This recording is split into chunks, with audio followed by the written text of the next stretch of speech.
George Scott, the lost Shankly boy. The lost Shankly boy, he's with us. And I hope I can... anyway, I've got Vase of Flowers on as well. He'll be coming on. And I'm going to bring my little mate in, George. I've got a bottle of scotch for him, you know. He said, I'll come down one day. I said, okay. There he is, anyway. Hiya, Frank. George. I'll definitely come down for that bottle of scotch, mate. No question about that. I've got it for you. I've got it for you. Remember when you said, yeah, I'll come down? I will do. I'll get in touch and then come down, definitely. Honestly, I've got a little bottle of scotch for you. Listen, before I say anything else, I'm so glad to see you here on the show tonight, Frank. I saw a little bit of your show on Monday, and you were struggling a bit with the old chest there. Wonderful to see you back, and how you've carried on is remarkable. So everybody will send the best wishes to you. I was talking to Jeff Goulding today, and he said the same. So we wish you all the best. Great to see you smiling. Brilliant. Thank you. It's been horrendous actually. I've got to go back on. I had a walk for months. These lads phoned me up, and they said, "Will you take us around, give us the history thing?" I said, "How do you know about me?" They said, "You're highly recommended." I said, "Okay, yeah." And it's supposed to be on Thursday. And George, I had to cancel it because I'm at the hospital on Thursday. Right. Now, I had a mate, a very good friend of mine, an actor, and he was going to act in my play. He acted in one play. He's going to act, or he was going to act. And I can't go there. I can't go to the service because of the hospital. I can't say bloody hospital because, they save our lives, don't they, really? So. Well, yeah, they saved my life three times, Frank. So, I can highly recommend it. You got to get it sorted. That's the thing, really. You got to get it sorted. Well, when I phoned the lads, that he wanted to do this little walking tour, they said health is more, important. And, they thank me for that. They thank me for getting in touch with them. Yeah. You got plenty of time. Plenty of time to do the walks. Get your health sorted first. That's the key. 100%. That's what the lad says anyway. Yeah. I'm putting a post up tomorrow to thank all the people. Wish me all the best. And the Liverpool fans are fantastic as well, and the people that watch the shows. Yes. I mean, when I was in hospital at death's door just only 2 years ago, I had over 1,000 messages. They're fantastic people. Wow. They really are. Yeah. Lots of gold. I just want to go into these. Keegan, mate. What a name. Keegan, mate. Yeah. Sounds like an Australian. Okay. G'day, Frank. It's brilliant, absolutely. I love it. Evening, Frank and George, and premature greetings to Lee. Hello, Snippy. It's Lee, the Vase of Flowers. He's always looking for a link. And Jason sent him one. The missing link. Yeah, the missing. He's a missing link. Look at that. Keegan Murphy. Hope everyone is well. Good day, George. You never walk alone. Hi, Keegan. Good name, Keegan. Great name. That's lovely. And he carries on by saying all the best with everything, Frank. Thank you so much, Keegan. Yeah. Thank you. And Brian Edley. Great to see you both, lads. Hope you're better, Frank, and hope you're well as George. Just bite your lip with me tonight. Brian Edley, yeah. Brian Edley, he's a great lad. Very controversial, to be honest. He sends me some great messages, Brian. Yeah, he's a lovely man, actually. He's an Irish lad, and it's just one of those things that, we've got a fantastic, as you said, George, a fantastic fan base. From all over the world, all over the world, and it's absolutely wonderful. And Arthur Schofield, good to see you as usual, Frank, my friend. Keep positive and you will be okay. Thank you. Yeah, absolutely. Arthur. So listen, George, the draw against Brighton. Yeah. What about the defence? Now, we're leaking goals week after week. Yeah. Week after week. Yeah. Well, it yeah. really needs tweaking. It does. It does. We're giving the goals away. I mean, okay, we've only lost 9 goals in 18 games, but the goals we've lost have been bad ones. They were bad ones of the weekend, especially the second one. Well, the first one, McAllister got caught in possession. I thought McAllister struggled somewhat on against Brighton. Whether it's because he's playing out of position a bit too far back, he kept getting caught in possession, looked a bit leggy. I don't know what it is really. But, at the end of the day as well, Frank, I thought we were very unfairly treated by the ref. I mean, that lad should have went off for pulling Szoboszlai back with a goal-scoring opportunity. The other lad gave a horror tackle, and I think, I'm not even sure whether he got booked. He might have got booked. It was worse than Curtis Jones, at least as bad. It was worse than Van Dijk's in Newcastle. Yeah. It was worse than the first one that he got booked. Jota got booked for it the other day. What are they doing? They don't seem to be able to pick up these in a fair way. We seem to get the back end of it all the time, And that's a very good point, because we do seem to be getting it all. And yes, he should have gone off. He should have gone off. But the referee said that it wasn't a goal scoring opportunity. And he never got a yellow. He didn't even get a yellow. Yeah, it's absolutely ridiculous, for these people to come out with silly excuses. I know. Yeah. And that's the problem. You're right about the defence, though. The defence needs tightening up. I mean, Robbo was a little bit off. Again, he should have cleared that cross, and it was a silly free kick to give away. It wasn't a clear free kick, but, they gave 2 free kicks in succession in the same spot right towards the end of the game, and we're 2-1 up. We really should hold on to that 2-1, I think, to be honest. What do you reckon? What do you reckon, though? I don't like criticising players. I really don't. No. What do you think of Robertson's, season so far? Well, I think he's had a fantastic, 7 years, 8 years, been non-stop, fantastic down that left wing, making goals, crosses, fighting.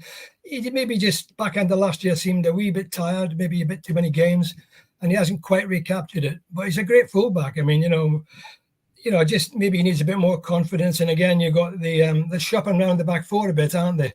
1 minute it's Matip, then it's Gomez, and then it's Konate.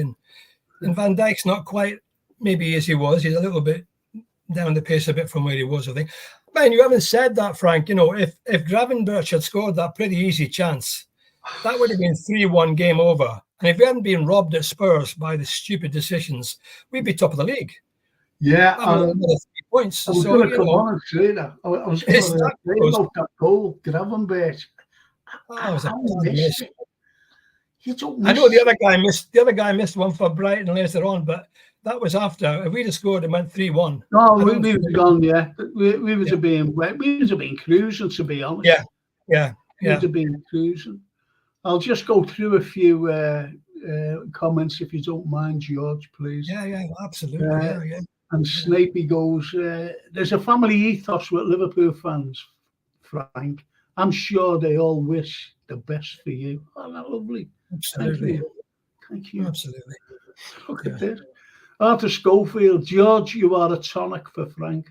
Jesus, I get emotional. People don't realise how emotional I am. Arthur, Frank's a tonic for me. Frank's a tonic for me as well, don't worry. Thanks, George. He's going to get me a whiskey. As someone said, the last Shankly boy's been found by Frank is lost no more. Been trying to be found for years. Hey, Frank, I'll tell you what, on Thursday, I've got a reunion with 8 of the lads that joined Liverpool with me. With the Shankly in the first week. Yeah, we're having a reunion. We have it every year. We've got Gordon Wallace and a few other guys. We're having a few pints and all stories, and I'll send some pictures out. Brilliant. Do you know what? He doesn't know me from Adam. Just tell Gordon it's used as garage. I always garage going in. I used to let on to him, all the time. Yeah. Yeah, two, didn't you? Breck Road and Priory Road. Two of them. Priory, that's where I used to go into Priory Road on my way home. I always parked the car there. And such a lovely fella as well. I'll try and get him on one night. I'll try and get him on. That'd be fantastic. Yeah, he's a bit shy. He's a bit shy, but I'll try and get him on.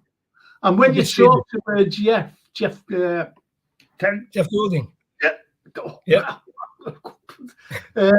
give him my regards. Tell him thank you very much from me.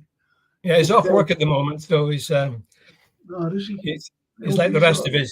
He'll be all right though. Good. And Keegan Murphy says robbed again by the refs with Kovacic because I've had 2 red cards and gets nothing. It's hard not to think it's suspect in favour of City. Unbelievable. Yeah. And as he carries on, and the free kick came from us throwing the ball straight back to them from a throw-in. Yes. Yeah, I know. Yeah. These are the mistakes that really need to be sorted out. They've got to be irons out, George. We can't be watching games and silly mistakes like that. Silly mistakes. Charlie Wood, good evening, Frank and Bob. I don't know Bob. Where's Bob? Where's Bob? Bob a job. I think he's only messing there. I really do. And J.K. Kismet says Robertson has been shown up in the games where we got red cards. Yeah, that's a good point, actually. That's a very good point. And I want you to comment on this one. I think this is a cracking one. Howard's Webb has yet to face the cameras regarding his involvement at the Spurs debacle. The decisions at the weekend just highlights how poor and unaccountable the adjudication, can't take that, the adjudication is in the game. What do you think of that? Yeah, well, he hasn't come on television and said anything, has he? And he's in charge. And he should be making. The thing is, I think they just hope now that it'll settle and be forgotten, and it's go into history, and it'll just be forgotten. I read something that Garth Crooks was saying. He said that when something like that happens, you forget it and get on with it. Well, something like that happens doesn't happen. It's the first time it's ever happened. And it was a good goal that was disallowed. And at the end of the season, that goal won't count. And we might lose the Champions League qualification by a goal difference or a point. Yeah. I don't call it robbed, I call it cheated. We were cheated out of that game. And it was blatantly clear, George. I mean, that game, I know it's been well talked about in the previous podcast, but that game should have been stopped. Should have been stopped within 10 seconds. I mean, it was 4 of them, 4 people involved in that. Yeah. And none of them, one guy said delay. The rest just sort of seemed to be mumbling amongst themselves. Yeah. Completely lost the plot while the game was going on. They could have stopped it and they could have done something. I mean, it just seems crazy. No, you're so right. You're so right.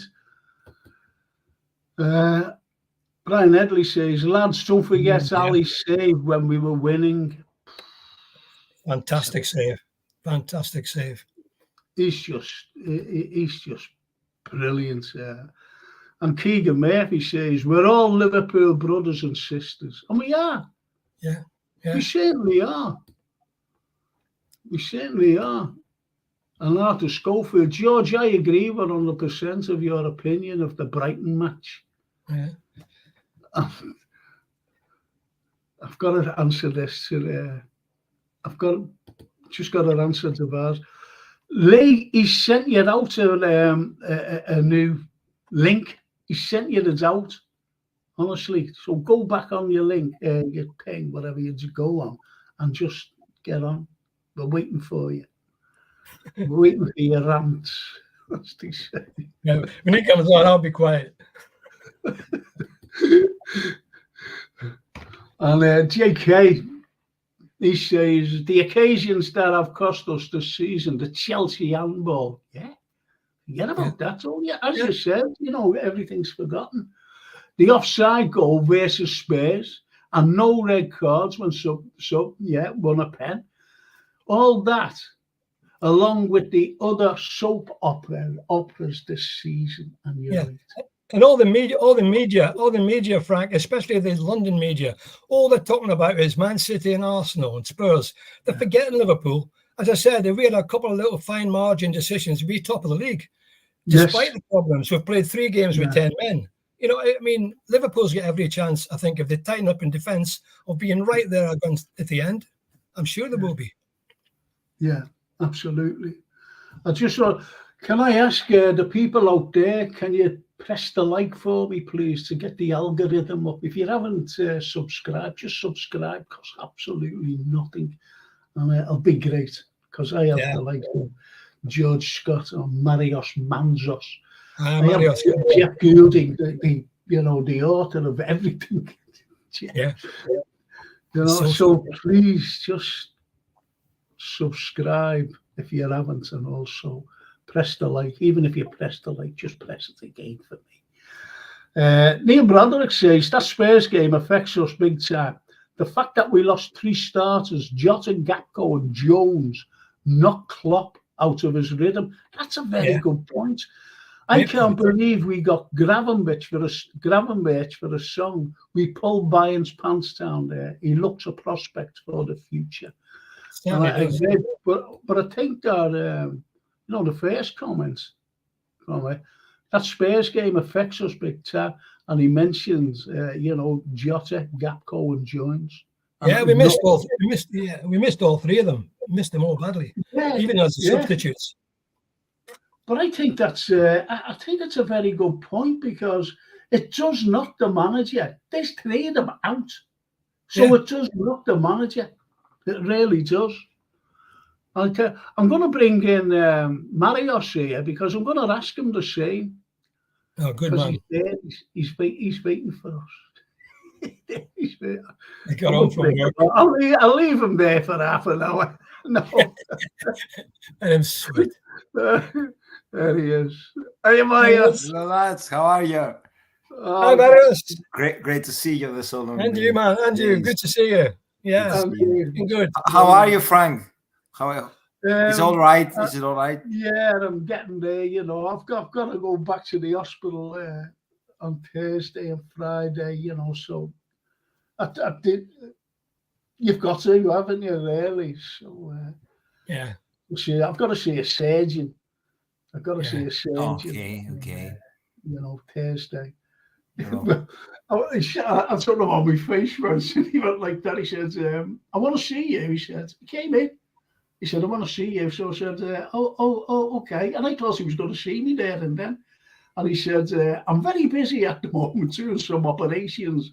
He said, but I need to see you and have a consultation with you. I need to see you. He said, I'll send for you. And unfortunately for the people I was taking out on Thursday, it's for Thursday. And then again, I've got to go and see these other people on Friday. It's just nuts. But, I'm good. And you know what? As Arthur said, Arthur Schofield, George, you're a tonic, and so is Marios, to be honest. Thank you so much. I'm going to ask Marios, and it's a very good point, and I'm going to ask your opinion on it, Marios. Yes. And Neil Broderick says that Spurs game affects us big time. The fact that we lost 3 starters, Jota, Gakpo, and Jones, knocked Klopp out of his rhythm. What do you say about that? What would you say about that? Yeah, that's a very good point, I think, and especially for Curtis, because he was one of the most intense players, and that was the difference, because Elliot was not that good, especially in the very first moments of the game, and we lacked consistency. Intensity in the first half in the first minutes of the game, and that cost us a lot, because it was a slow start in the game, and you could feel that the game is not going that well. Yeah. No, and you're I right. think yes. Well, the thing is, as well, is the way Klopp, it is the rhythm. It gets the team playing a special rhythm. Yeah. So we keep going. This is why we were saying we're only gelling now. Just imagine when we gel, we'll be absolutely unstoppable. Yeah. But then something happens and bang, we've got Gapco out, we've got Jota out, we've got... it's just absolutely horrendous the way it's gone, in my opinion. And as I mentioned before, we were cheated at Spurs. We were absolutely of course, cheated. of course. But we gave silly goals. There's only Gakpo out with an injury. The other two are out because of dodgy decisions. Yeah. Being sent off. Yeah. You know. But it still affects, his rhythm. It still affects because, he was injured scoring a fantastic goal. Yeah, I know. Yeah. I know. A fantastic goal, and bang, he goes down and we haven't seen him since. I hope it's not like a really bad injury to keep him out because he was coming into his own. Klopp seems to think it's not too bad. Well, let's hope. Well, especially now, since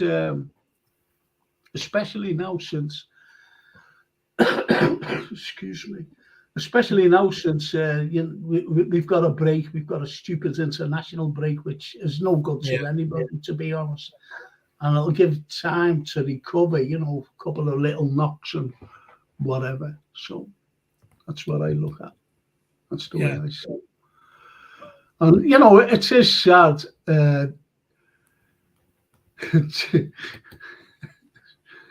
Dick Taper was on VAR at the Spurs game. Yeah. You're right, Brian. Brian Ridley shut down. God Crooks was in the bottom class at school, says Snapey. Believe me when I say he couldn't decipher joined up writing till he was in his late 20s. God specialised in intellectual depravity. Oh, he's having a go up. Oh, great, isn't it? And he carries on by saying, well pointed out, J.K. Kismet, about the dubious decisions. Absolutely. I think Daniel's getting mixed up with Marios, to be honest. Frankie, you sexy man. Yeah. I was thinking maybe it's Bob. Absolutely brilliant. Oh, this is good. Me brother, it looks like the ref community have had a meeting and told under no circumstances don't send players off this weekend because of Spurs' mess last week. Oh, if that was true, it would be shocking. That would be shocking if it's true. Yeah, it would be. Marios, the Greek Scouser, says Darryl. Hello. Hey, what about the Scottish Scouser? Oh, yeah, you, Kenny, and Alan Hansen. It's an international gathering. It is. In England and Greece. That's fantastic. I tell you what, George, I'm being honest. If I was being well enough and not going to hospitals, I would just sneak down to the Shankly to see you. You'd be very welcome, Frank. Very welcome. I know that, but unfortunately. Yeah, you've got other priorities at the moment. Yeah. And Snapey, evening, Marios. Yeah, evening, Snapey. And JK says, evening, Marios, you'll never walk alone. Yeah, you never walk alone. You've never walked alone. Change his name. Yeah, these are the lads, the likes of JK. He's on, he comes on, I think he's on Thursday, to be honest. And Brian says, I think Pep has made a real boo-boo with his midfield, and the English FA know this.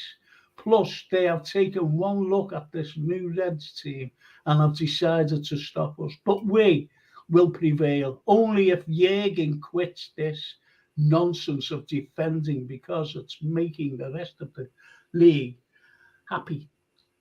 And that's a good point, because we mentioned that at the beginning, didn't we, George? You know, about tweaking the defence. Yeah, silly mistakes. Yeah. And like Neil says, like I said in above post, 3 players out, and it was because of our subs bench wasn't very strong, as it's been all season.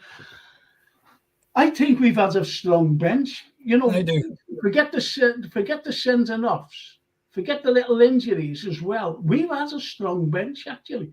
Yeah. You know, Massiv's been playing well. Yeah. Gomez, and there's the likes of, Canete on the bench. And I think Tsimikas is good. You know what, left back? He is. I think he's good. And he's a better crosser than Robertson. Yeah. He played well against Union in the Europa League the other night.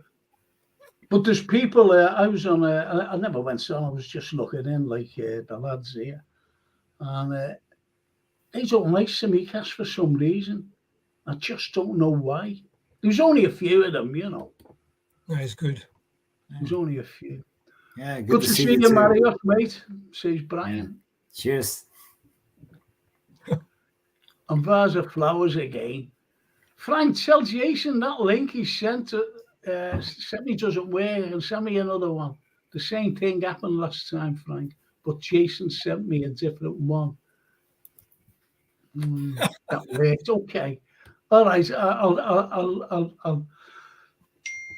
Oh yeah! Look at this. Look at this. Kalinikta. Wow. That's good. Good evening, that's good. Good night. That's good night in Greek. Kalinikta, I guess. That was good. That was very, very nice. Hello, Mark. Hello. Thank you so much. It's not only do we have great football fans, you know, a great fan base, but they can speak several languages. And the likes of Stephen Snape comes out with these wonderful, big, long words that I can't get my teeth around, to be honest. He's doing the opposite of what Shankly used to say. Yeah. Like, I've got to read this message out. So, Snapey says, we've got a brand new midfield, which is akin to major surgery in all reality. That's brilliant, yeah. We looked lethargic against Brighton at time, but then 4 new players will take time. Plus, McAllister is out of position. I think that's a very. What do you think of that, George? Yeah, McAllister's struggling a little bit at the moment. You know, he's playing a little bit in Szoboszlai's shadow. Yeah. He's probably right. Snapey's saying there he's playing out of position. He's playing like the holding midfielder, isn't he? He's a bit more forward player. Yeah. But since he came back from that last international break, he just seems to have taken a bit of time to get up the pace and not quite with it. I mean, he lost possession in that first goal, although he was given a bad pass by Van Dijk. He's back to the goal. It was a silly goal to lose, you know. I was just thinking, we've lost the first goal in 7 of our games. And that's really bad, because if you lose the first goal, you've got to really score 2 to win. Yeah. And we need to try and stop that early goals we're giving away, like you said before, Frank, with the defensive mistakes. Yeah, the early defensive mistakes. We need to capital. I'm sorry, George, what was you saying? No, we've got to stop giving away these early goals. It's happening too often. Because the little mistakes, the little niggly mistakes, the opposition is capitalising on them. Yeah, when you play the good teams like Arsenal and Man City, and they'll really take advantage. Yeah, totally agree. Can I just give a message out to Lee, vase of flowers? Lee, go to your junk mail, okay? Just go to your junk mail. It might be in there. Jason's told me. I can read Jason's mind, you know. So no, I can't. He's good. But I think that's a very good point by Snapey, because I said at the beginning, didn't I, George? we've got a new midfield that are gelling. Yeah. And, which is another good point. I mentioned it before. McAllister's playing out of position. That's why we really need to challenge for anything. Let's be honest. This is where we're leaking goals, because we need a top quality number 6. It's as simple as that. What do you think, Mario? Mario said before, we missed Curtis Jones there. Yeah, no. Yeah, I think there were moments during this season, the first games, that we could see that McAllister had some struggles and some problems, but it was not some big occasion, and that was the very first time we really saw that McAllister is not a number 6. No. That's true. He is not the number 6, and he struggles against teams with a lot of pace and with high pressing, and when he receives the ball, then 3 players come on him and they grab the ball, and let's remember the first minutes against Wolves, and not as good as we would want, and that was the same, I think, against Brighton. We are missing a proper number 6. That's true. Yeah. Okay, I'm going to go to George here, because it's still on the same topic there. Could a player lose confidence if he's playing out of position and he knows that he's not playing that well? Just like what Mario said. Yeah, of course he can, because most players know the strengths, and they know where they're best operated, they know where the best and the most talented position is. And if you played consistently out of position, you want to stay in the team, so you don't want to maybe rock the boat. So you just carry on and think, well, I'm a brilliantly talented World Cup winner. I could play anywhere. But he knows in his heart, probably that's not his best position. And as Mario says, it's showing up when he's getting crowded out. He's getting crowded out. When he gets possession, he's looking up and they're on him. So maybe we've maybe got to see the best of him yet. It's still early days. Oh yeah, no one's criticising McAllister himself, but if he was playing in his normal position, like more forward, he'd be feeding the players. Not only that, but he scored 10 goals for Brighton, Right. And so it's giving him a less opportunity to have a go. This Szoboszlai, he just has a go. He's brilliant, him. He just has a go. If he sees the white of the goals, the post, he just has a go. No matter what, if a bounce off a player. He's a different style of player to McAllister, isn't he? But that McAllister put that lovely ball through for Núñez a few weeks ago at Anfield. That's his strength, isn't he? He picked that ball and went into the penalty box, and Núñez turned and scored. Yeah. And there's a message for me off Darryl. Hope you feel better soon, Frankie. Love you, mate. Thank you so much, Darryl. Thank you. That's nice. And if can you press a few likes for me, please, the people out there? And I know that people are on Twitter. I don't know whether they can press the like. I just don't know. But anyway, if you're watching on YouTube or if you're watching on Facebook, just press the like to get the algorithm out there. Thank you so much if you do. And thank you so much. And there he is. There's vase of flowers coming up. Great, this fella. There he is. All right. Oh, hello, Vas. Hi, Lee. You're okay, Lee? Yeah, sounds, good. A question came up before a comment, and I'm going to ask you the same. I've asked Marios, I asked George, because I think it was Neil Broderick said about Klopp losing his rhythm with losing 3 players. What's your take on that? Losing the rhythm, that is. Which 3 players do you mean? Well, the 3 players that are not in the team now. Gakpo. Jones. And Jota and Curtis and Gakpo. I think we'll miss Well, Jones is going to miss No, 2 more the league comment, games. no, Lee, the comments is, has Klopp lost the rhythm? Because I think you could lose the rhythm, to be honest. If you've got a set team, who are playing, and the likes of Jota come on, Jota scores goals. Make no mistake, he could go for 90 minutes and score in the last minute. That's what he's like. And the likes of Gapco was coming great. He got injured, unfortunately. Curtis Jones, he was brilliant. He's been brilliant, and that's the comment. If you agree, fine. If you disagree, also fine. As it lost the rhythm of Liverpool, the set team that Klopp. I think only slightly. I think maybe slightly we might have lost a bit of rhythm, but it's nothing we can't pick up again after the break. As long as we can come back and start with a win against Everton, which we need to after dropping 5 points. I think we'll be able to get back in our rhythm. I want to be optimistic, Frank. No, I think it's a very good point. But I had to ask you, because I thought it was a great comment.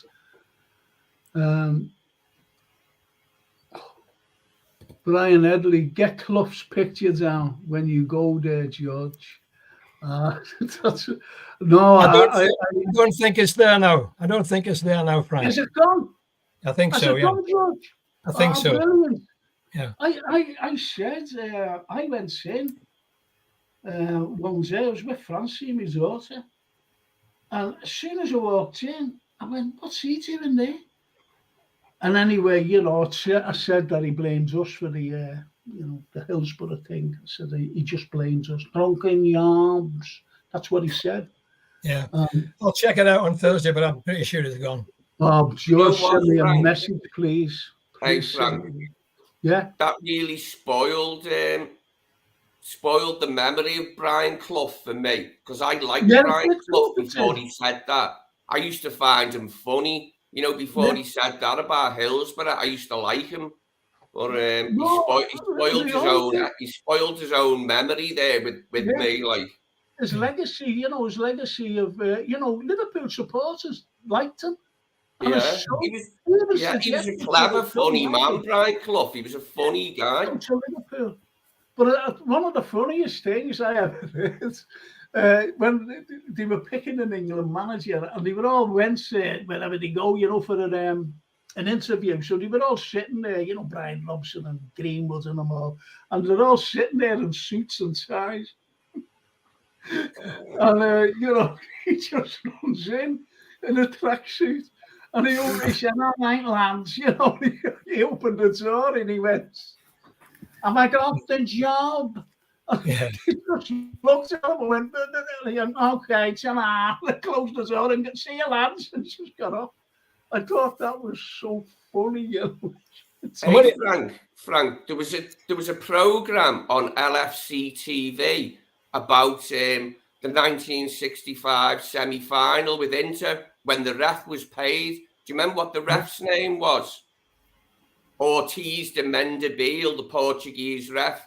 He had a sick child, and they had no NHS in Portugal. And Inter picked up the tab, didn't they? There was a series of 3 semi-finals. 1964, it was Borussia Dortmund. They were cheated out of it in the semi-final. Then Liverpool. And then in 1966, it was Real Madrid. And the ref wouldn't take the bribe in the Real Madrid game. And Inter had a bad comment about it. You might have even been on the documentary, Frank. I might have seen you on that. You were. Anyway, you did. Yeah. It's a really good documentary. And John Keith was Brian Clough. That's it. It was talking about it happened to other clubs later on. It happened to Dutch clubs where the ref was nobbled by the Italians. It happened to back in French clubs a couple of times maybe. But it happened to Brian Clough's Derby. Remember when Derby won the title? Derby were champions, weren't they? Was it 74? Do you know before we recorded that thing about the 65 semi, my uncle Ronnie, he turned around to me, he said, because he was a big Italian fan, and he said, watch Sandro Mazzola.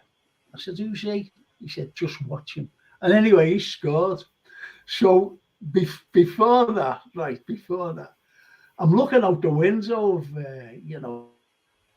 and I was talking to Tommy, and I said, you see them up there? And in Liverpool, what I showed people, there are 2 Roman villas on a roof. And I showed them. And anyway, I said, you see them up there? He said, yeah. He said, that looks good, doesn't it? I said, the Roman villas. He said, I don't like them Italians. So Jordan, I just looked at him, So during the interview, when we were recording, the front man was John Keith. And he said, Frank, he says, you're from Italian background. What did your family think about all this cheating lot and whatever? And Tommy Smith looked at me. I said, I don't think he spoke to me after the air that he recorded.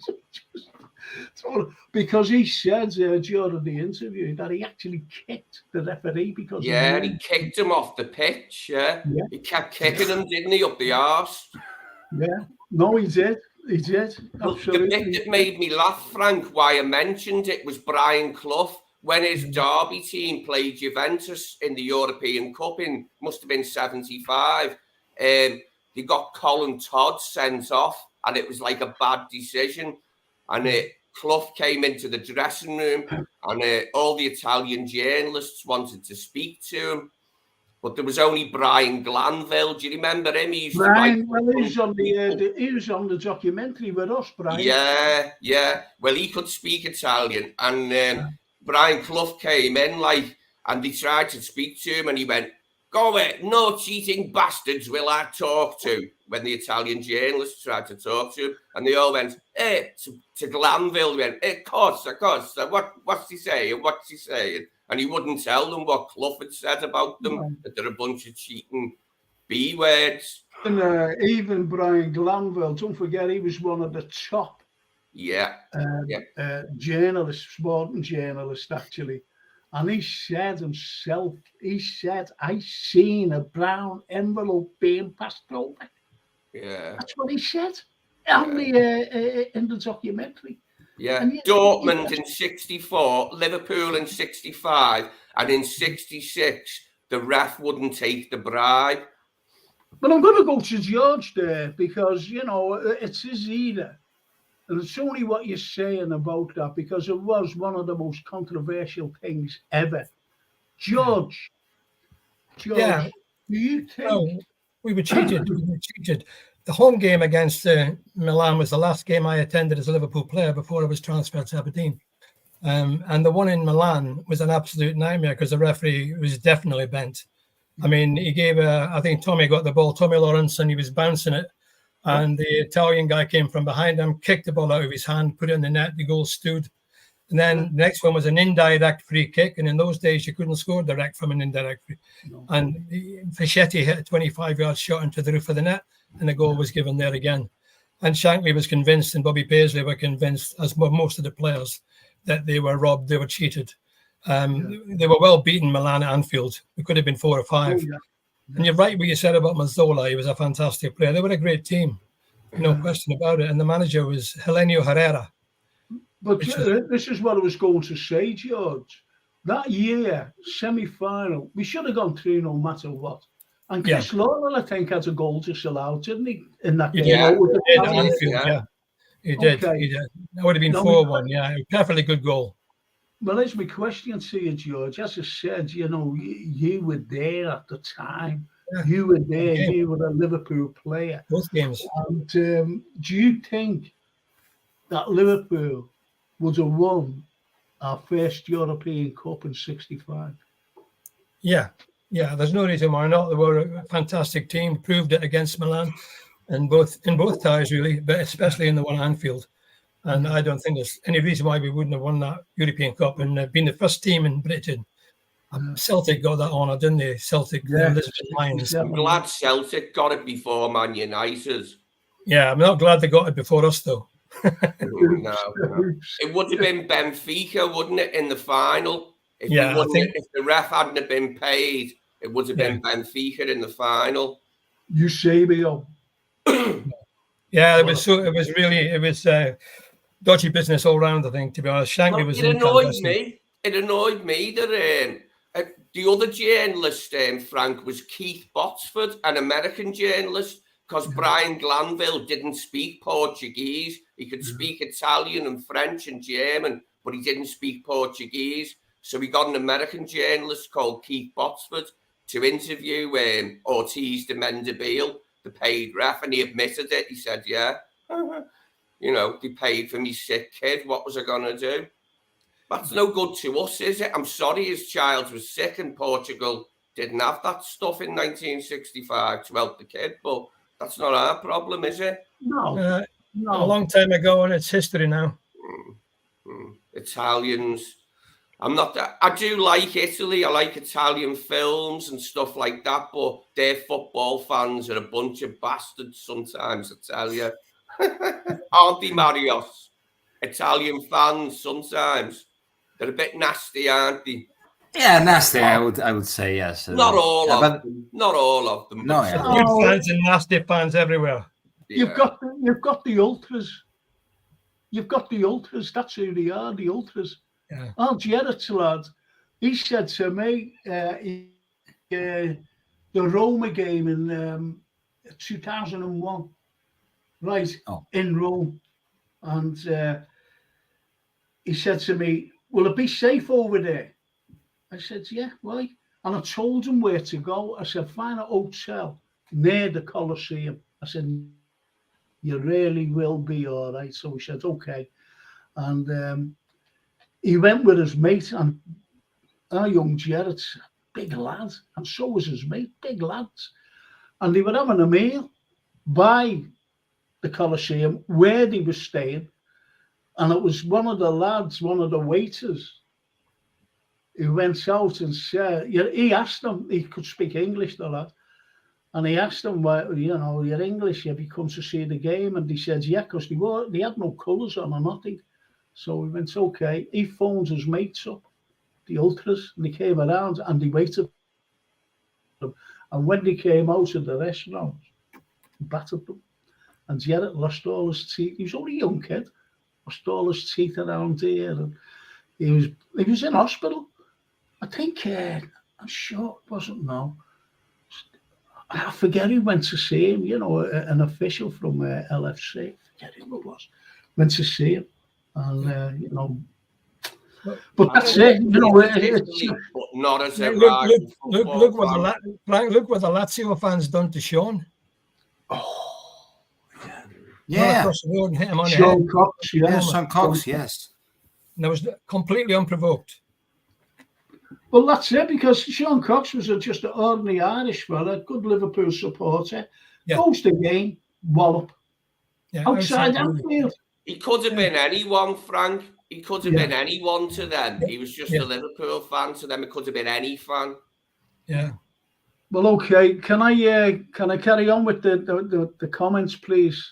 Yeah. Right. Daryl Merry says, just wait till Incapi or Insapi, whatever his name is, and Andre come. I've got news for you, Daryl. Insapi is going to cost 50 million, and Liverpool have turned around and said, no, we're not paying that for him in January. But Andre, but Andre. And I'm going to ask Marios here. Then you, Daryl. Sorry. Then you, Lee. Okay, it'll go from Marios to Lee to George. And here's the point. You look at our defence, we're leaking goals. So the likes of Andre comes. Now, in the summer, I'm talking about next summer here. Yeah. Do you think that we'll need centre-backs? Forget the midfield now, because we've got our midfield sorted out. We've got the forward sorted out. Next summer, do you think? Because here's my take. Virgil hasn't been right ever since the Everton game. He really hasn't. No. You've got Matip's coming to the end of his and Gomez, albeit Gomez has been playing well of late, he's not consistent. He's not consistent. Yes. So what do you think? And even Robertson, I'm not being funny, for the Robertson fans, but he's on the wane, in my opinion. And it's what you said before, George, running up and down that wing for 6 years. 6 years. And I always remember Marino saying, when it was his last game for Man United against us before he was sacked, and we beat them. We beat them comfortably. And he said, he was asked a question, about the game, and he said, all I seen was Robertson running up and down the wing. What a great player. That's all he said. And that was the end of him. And that was, was Manchester United days were numb. Well, they were gone. Yeah. Anyway, so my question, and I'm going straight to you, Marios. Yes. Forget the transfer window in January, because that Andre is coming. And, in Shappy, you never know if he can, or in Cappy, whatever his name is, he might come. So in the summer, do you think that we should concentrate on the backs, the centre backs I'm talking about?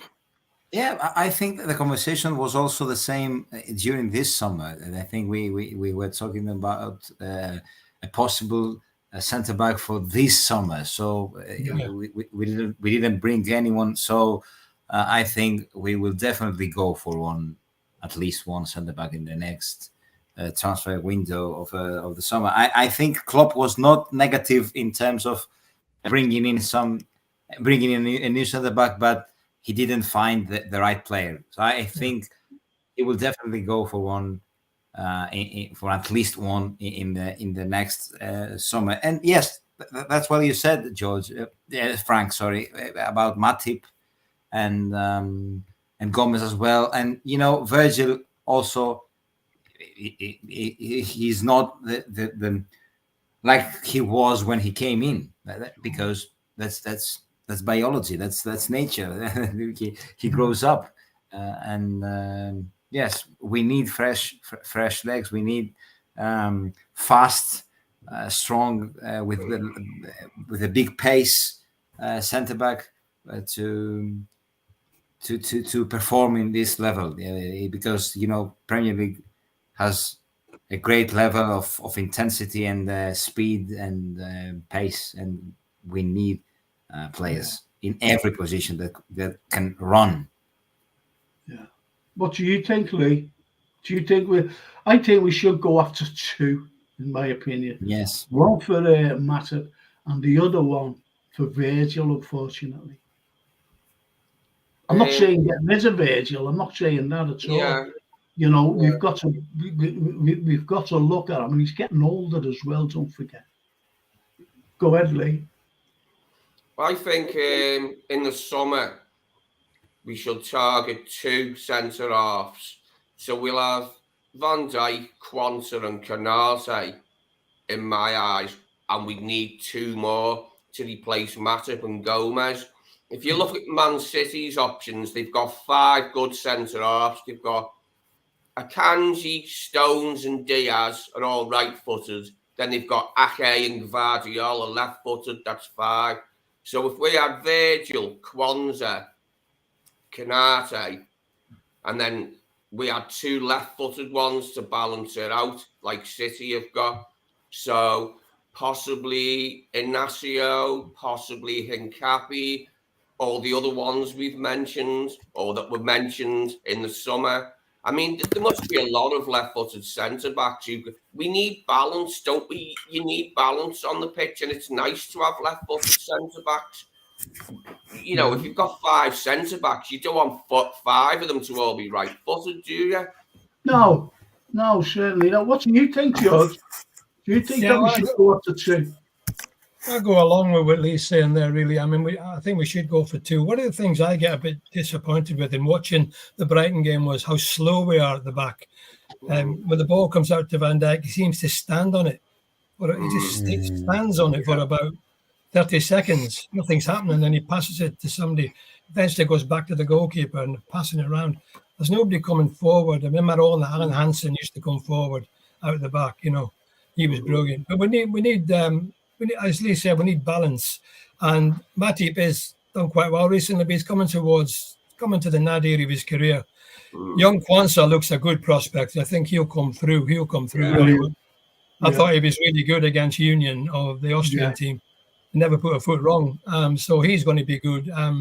Joe Gomez, like you say, is inconsistent. Plays well for a few weeks, and he makes a bit of a mistake. And Kanate is a bit like that as well. One game he's brilliant, and he's ruined it. And next game, and we're losing too many goals, as I said earlier, early doors. Gomez should mainly be an option at right back now, shouldn't he, and not centre back? Yeah, well, that's what we were doing the back end of last season. We were playing with Trent in the midfield. Yeah. And now Trent seems to have moved back to right back again. Seems to have done away with the midfield job, really. So I'm not sure what the plan is going forward. But yeah, I agree. I think we do need to build up the back four. A couple of centre halves should be great, but they've got to be the right players, haven't they? Jurgen's quite good at that. I mean, we never saw McAllister and Szoboszlai coming, and they suddenly appeared from nowhere. So let's hope. I think that's a very good point, because I think it'll be something like that. Something like that, two excellent players, centre backs. That's who we need. Really, we still need a number 6, but that Andre will fit the thing. Yeah, when he comes in January. I'm going over to Marios. What do you think, Marios? About Andre? Yeah. Yeah, we said before that we need a proper defensive midfielder. I have to say that the only thing I know about him is some clips on the internet, from the YouTube, and I really see an intense player, a player that he's like a dog inside the pitch. He runs all over the place, and he chases the ball, and he's dynamic. He doesn't hesitate to. He's brave enough, and maybe he's what we need at the moment, because. That's what McAllister lacks, Yeah, absolutely, because Richard Hutchinson says Liverpool needs a number 6. Yeah, and Abdul Rahim, he says Liverpool needs. There you go. That's it. Yeah. Defensive midfield, yeah. Yeah. Even Zarrell says just proves Klopp has 0 in Enzo. Was he a panic buy?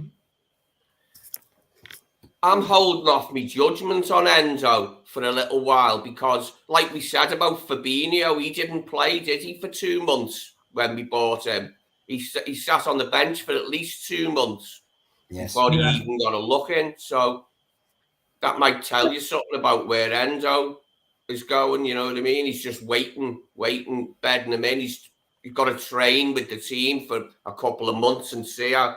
And he's watching what McAllister's doing in that number 6 role. I thought he's been solid. I think he's been solid. Yeah. No, I really do. I think he's been. I've just looked at myself on the little monitor there. I'm like a priest. Like a priest. This is it. Just on Bless me, Father. Bless me, Father, I have sinned. I'll say all your confessions. Listen on. What's he being a priest saying? Okay, I want you to talk about this. I'm going to put my kettle on. I go very dry, you see, especially after all these bloody tablets I'm taking. Mark Simons, and I'll start with you, George, and then Marios, and then finally Lee. And he says, Klopp seems reticent to play Enzo, even when it was obvious McAllister was having a mare versus Brighton. Do you think Klopp bought Enzo as a stopgap, knowing Brazil's 6 Andre could only arrive in January? I'll go straight to you, George, then Marios, then Lee, because I'll have to make myself a cup of tea, I'm afraid. Yeah, go on, Frank. Thank you. Yeah, well, I think that I'm reserving judgment on Endo as well, because I thought he played well last time I saw him play at Anfield in the Europa League. He's a different style of player to what we've got now. He's a typical Japanese style player, very, very busy, quick, and gets stuck in, tries to win the ball. And, he's given one or two good passes. He gave a great pass through to Szoboszlai when he scored that thunderbolt the other day. He picked him out nicely. Yeah, that was a great ball. Yeah, so he's got a lot of skill. He's better. He played right away. He came across and he was straight in the team at Newcastle. Came on as a sub. So it's early days for him. He's a good strength to have in reserve. I am a bit surprised that Klopp didn't bring him on against Brighton when McAllister was struggling. But maybe he was going for the win. So I reserve judgment on Endo. I think we've got to give him a chance. I think he'll play in the Europa League games, and FA Cup games, and like Elliott, I think probably will come on as a sub. I'm not sure he'll be a starter. And when Andre comes, as I hope he does in January, that might be a big improvement for us in that number 6 position, because he's a Brazilian and they're all skillful. And as Mario says, if he's got the energy to go with the skill, then we should have a winner there. And he's young as well, So that's why I think that's, over to you. Yeah, I think, I don't think he was a panic transfer. I think the case in Endo's is that he's a step slower, a bit slower than the rhythm of the Premier League, and he needs to get used to it. Klopp has said that also, that he tries and he works on to get used to the new reality, because it's totally different reality. Bundesliga is a different league, a different country, and yes, he's a very smart player. He's a very mature player, because he's 30 years old. He's a man. He's not a young boy. But I think that he will be used by Klopp in certain circumstances, because he has certain skills that will be useful in some games, not all of them. And when you think, Mario, he's captain of Japan, captain of his country, and they beat Germany 4-1. So he's played at the highest level.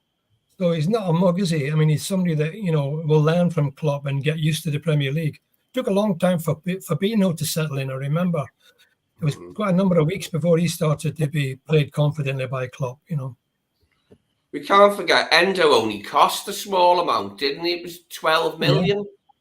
Yeah. It's not a lot of money, is it, these days, 12 million? No, not in today's standards, no. Of course. It's hard, so it was hard for people to get excited after we didn't get Caicedo for 150 that was million. a problem. Yeah. We dropped down 104 million to buy Endo.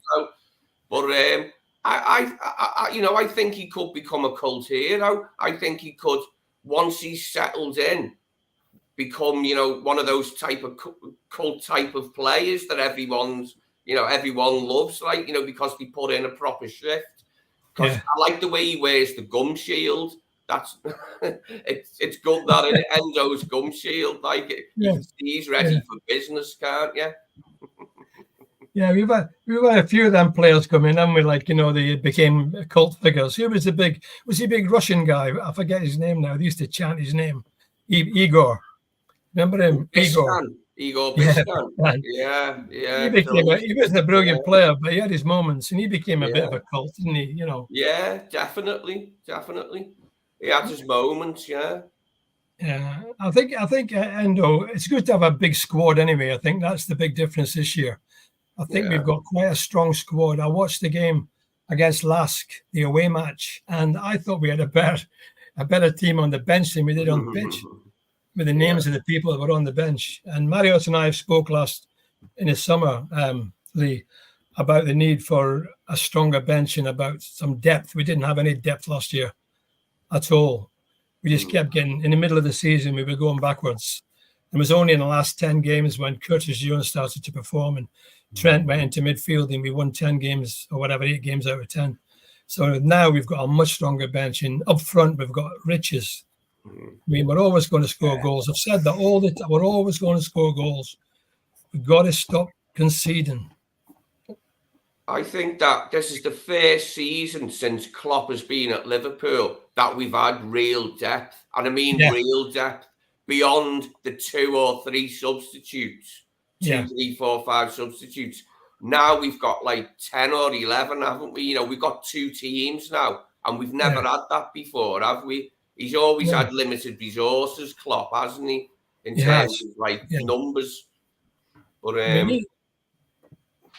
and you're not even talking about like Basetic. He's gone injured again, hasn't he, young lad? Yeah. I think it's only a minor one. It's only a minor strain, and he should be all right. We give him a few. You've got riches in every department, but it's the back four, I think. The back four is the area for me that needs to be looked at. Yeah. Gomez looked ropey as a sub against Brighton, didn't he? When Gomez come on for Trent, he looked ropey, didn't he? I thought Mitoma, the left wing, he was pulling us apart down that left wing. He's a clever player, the Brighton left winger, Japanese lad. Every time he got the ball, we were panicking. Towards the end of the game, I thought. Minamino got Player of the Month in Japan, in France for Monaco. Player of the Month for Minamino. Good player. Yeah. He's a good player. I was listening to what you were saying. And it's sorry about this. I'm just players seem to drop form before internationals as well as after. It shouldn't be. It's maybe one eye on the national teams. What do you think? And talk about this as well. These next. Why buy Enzo if Klopp doesn't trust in Enzo? That's a very good point. And Abdul says Enzo going to turn up like Melo. So what do you think? I don't think so. No, I don't think so. No. He has already much more minutes than him. Yeah. Klopp's never said he hasn't got faith in him anyway, has he? Klopp's never said that. No. I think there's too much emphasis. Remember last season when there was too much emphasis, negativity about Curtis Jones? Yeah. You know, so see, I don't like criticising players, but when they need to be criticised, I seem to have criticised. I'm not being a hypocrite.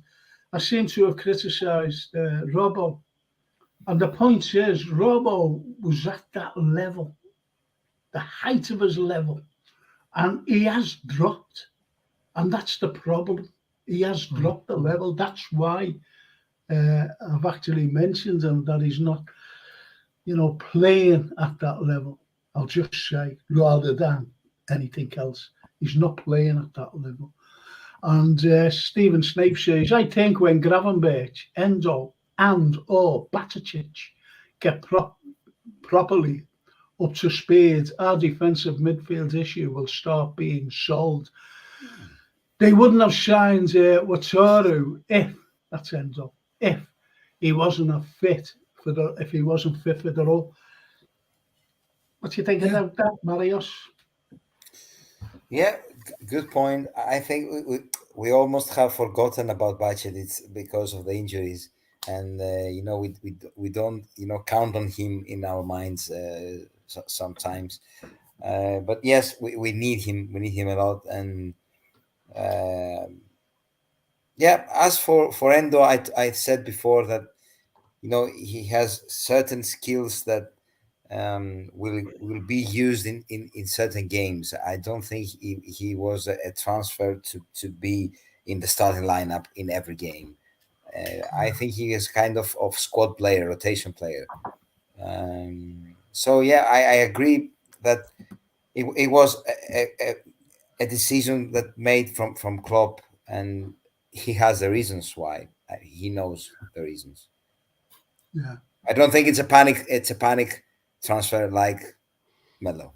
No, but that was panicky buy, wasn't it? Really, and he wasn't even fit, Melo.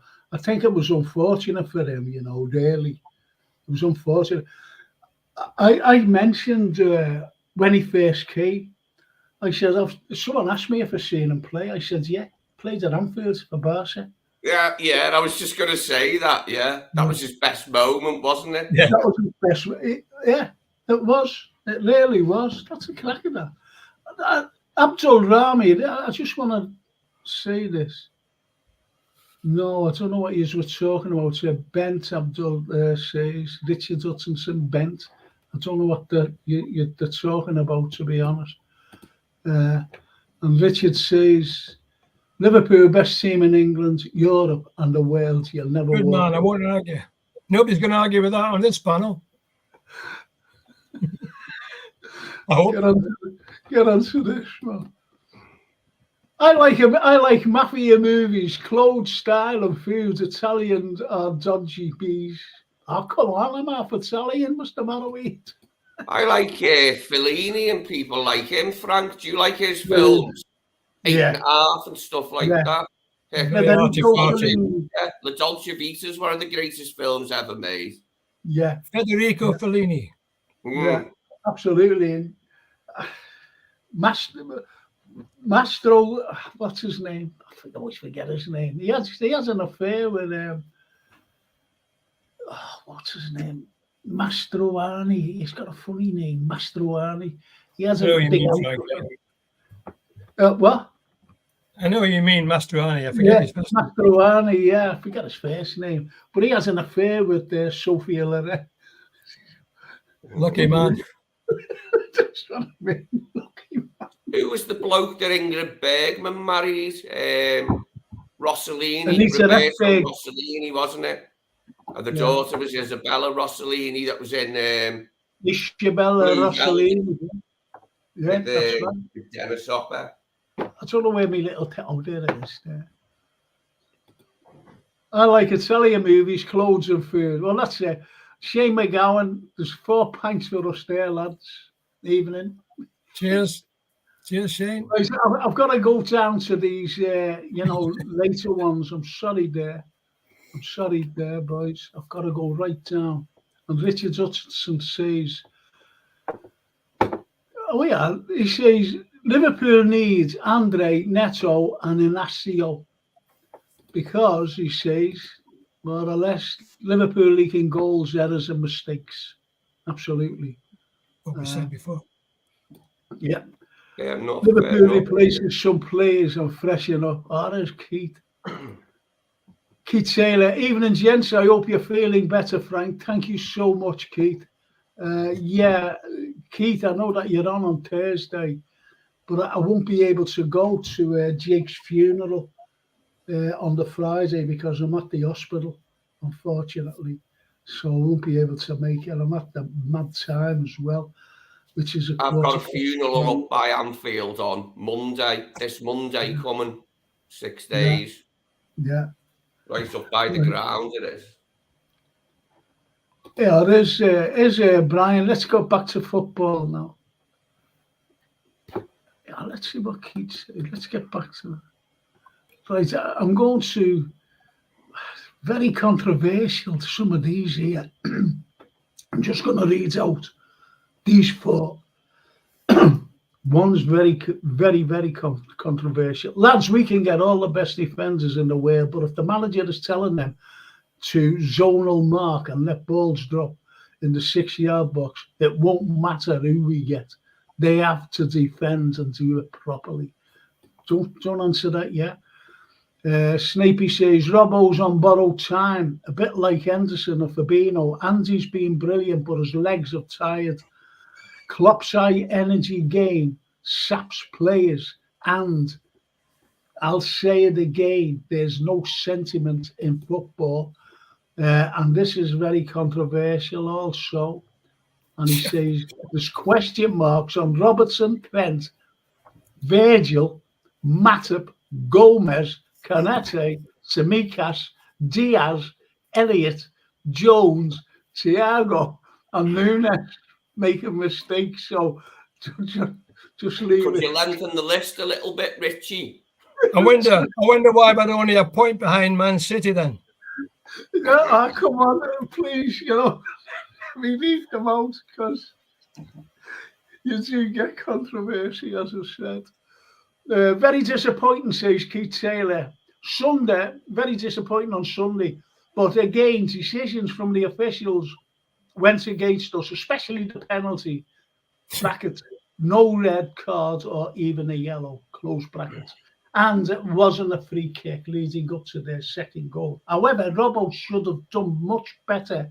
And McAllister has a very disappointing game, but he's playing out of position. I'll just go to this last one, who's, this Anfield Road. Hello, Frank and panel. Hope you're all well. Sorry I haven't been around. My mother's been unwell. I will be moving forward. Speak to you, Anfield Road. And you know what? Best wishes, all our thoughts. Because he's one of the contributors, to the show. He's always commenting and everything else. So listen, the question mark and what Keith Taylor says, what Richard Hutchinson said.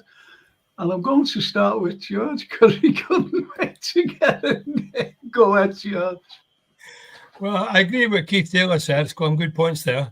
But looking at the list of players that we put up there before where we've got doubts on them, I can't accept that at all. I'm sorry. I can't accept that.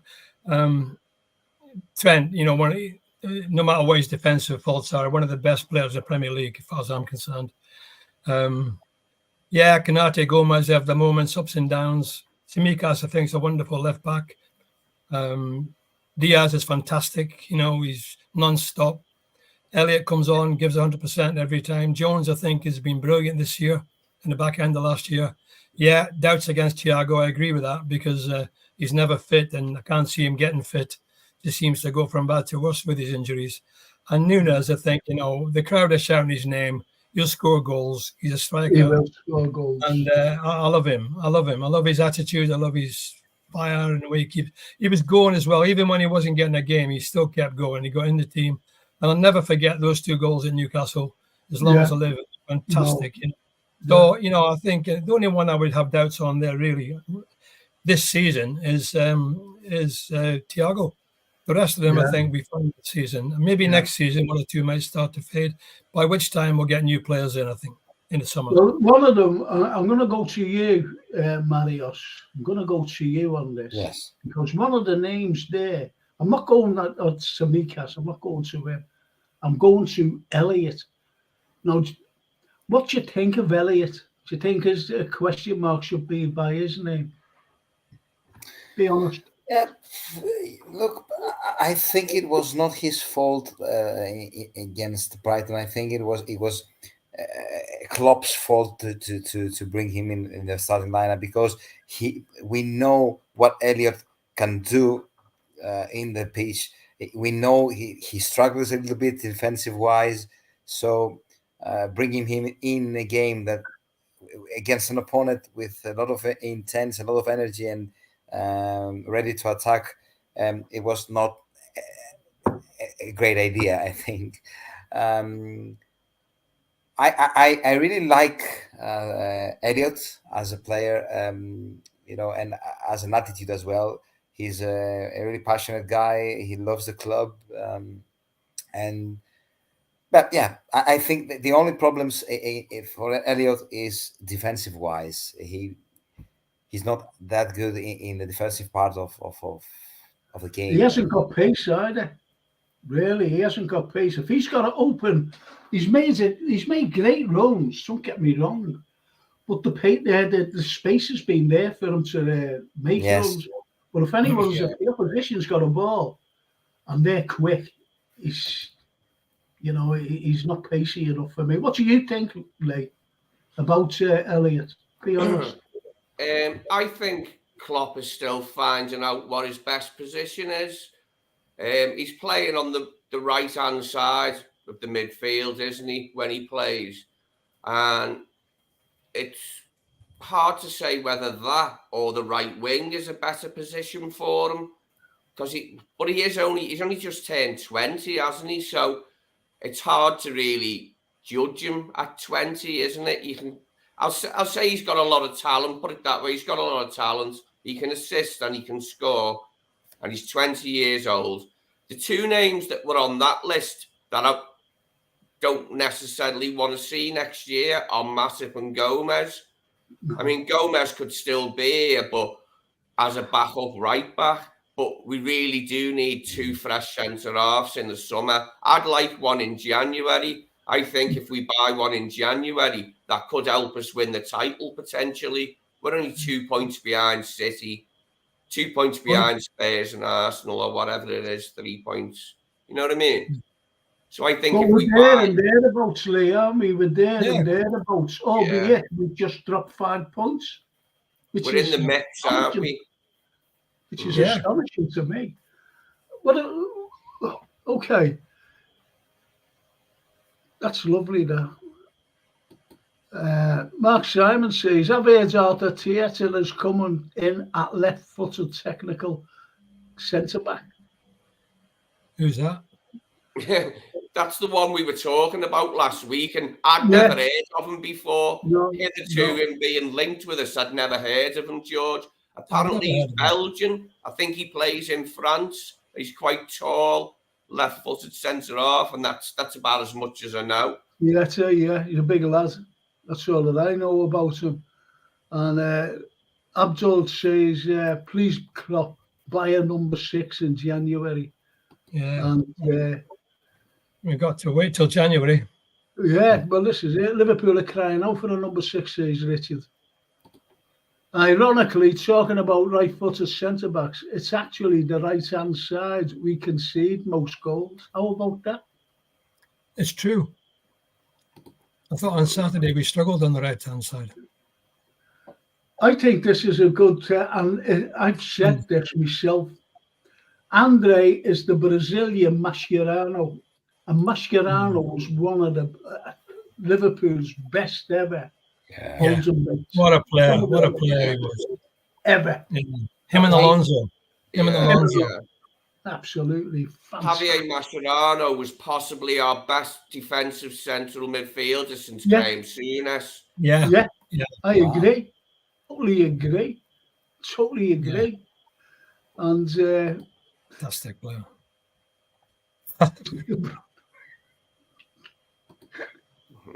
Father Frank.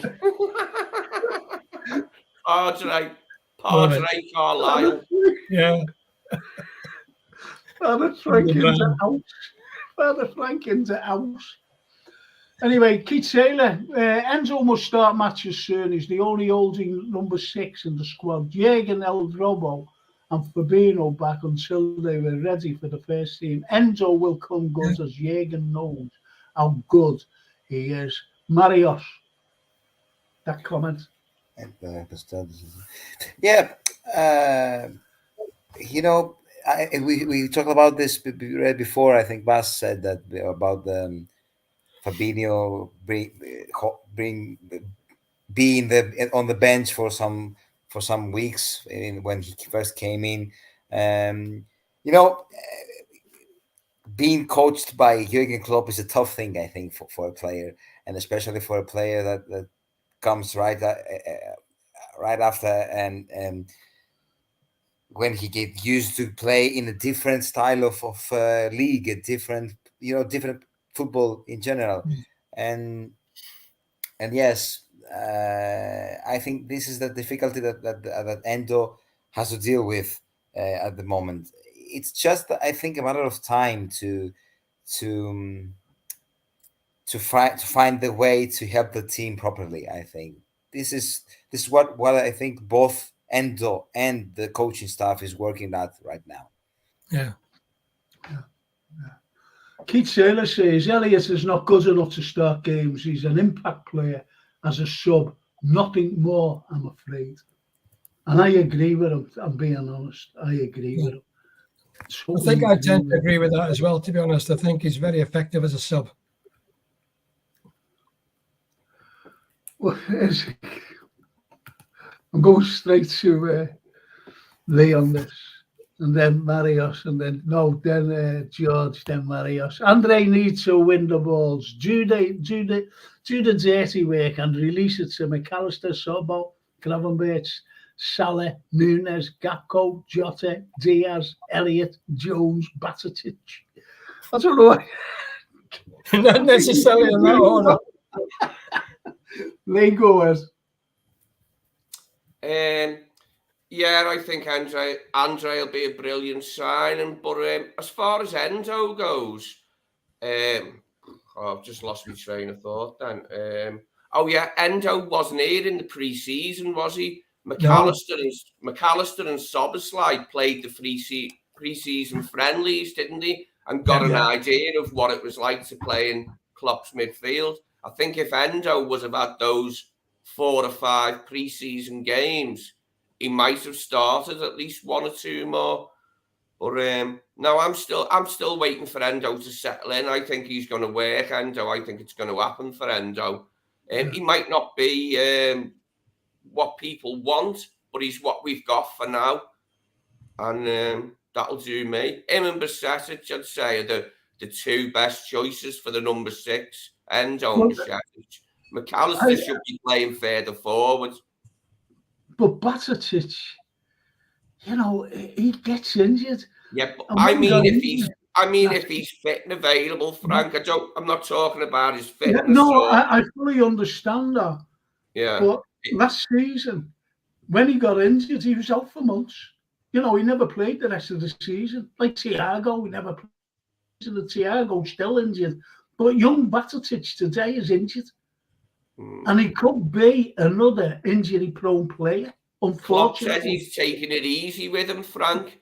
Klopp said with his age and with him growing and all that. Remember what Keith was saying about young players sometimes getting these injuries when they're growing, when they're around 18, 19. Yeah, and they do. Keith was saying that even Steven Gerrard had that for a bit. When he was 18, 19, he was getting like calf strains and that. Yeah. So I wouldn't necessarily say Bajcetic is injury prone, because we've only seen he played until about March, didn't he? And then he got injured in March last season. But up until then, he did brilliantly, didn't he? He actually kept Fabinho out the side, didn't he? Remember, Fabinho was out injured or whatever. Yeah. Then when he come back, Bajcetic stayed in the side. That's right. I think that's why he let Fabinho go. He didn't realise that. He thought he might be different for the start of the season, because he is a great player. Unfortunately, he really is like Thiago, great player. But you can't have players like that relying on them, and they're not fit. You just can't do that. It's impossible. One of the greatest players, in my opinion, for Liverpool is Mo Salah. Oh, without a doubt. Fit as a fiddle. Fit as a fiddle. And, without Mo. Sorry, go on. His record speaks for itself, Mo Salah. I mean, he's unbelievable. His stats are unbelievable. Yeah. He should be the top scoring forward for an English club in Europe, a foreign forward, instead of Thierry Henry. It was Thierry Henry, but after Mo scored another goal or 2, he'll be the top scoring forward of all time in the Premier League in Europe. We can keep him. Let's hope we can keep him for the next few years.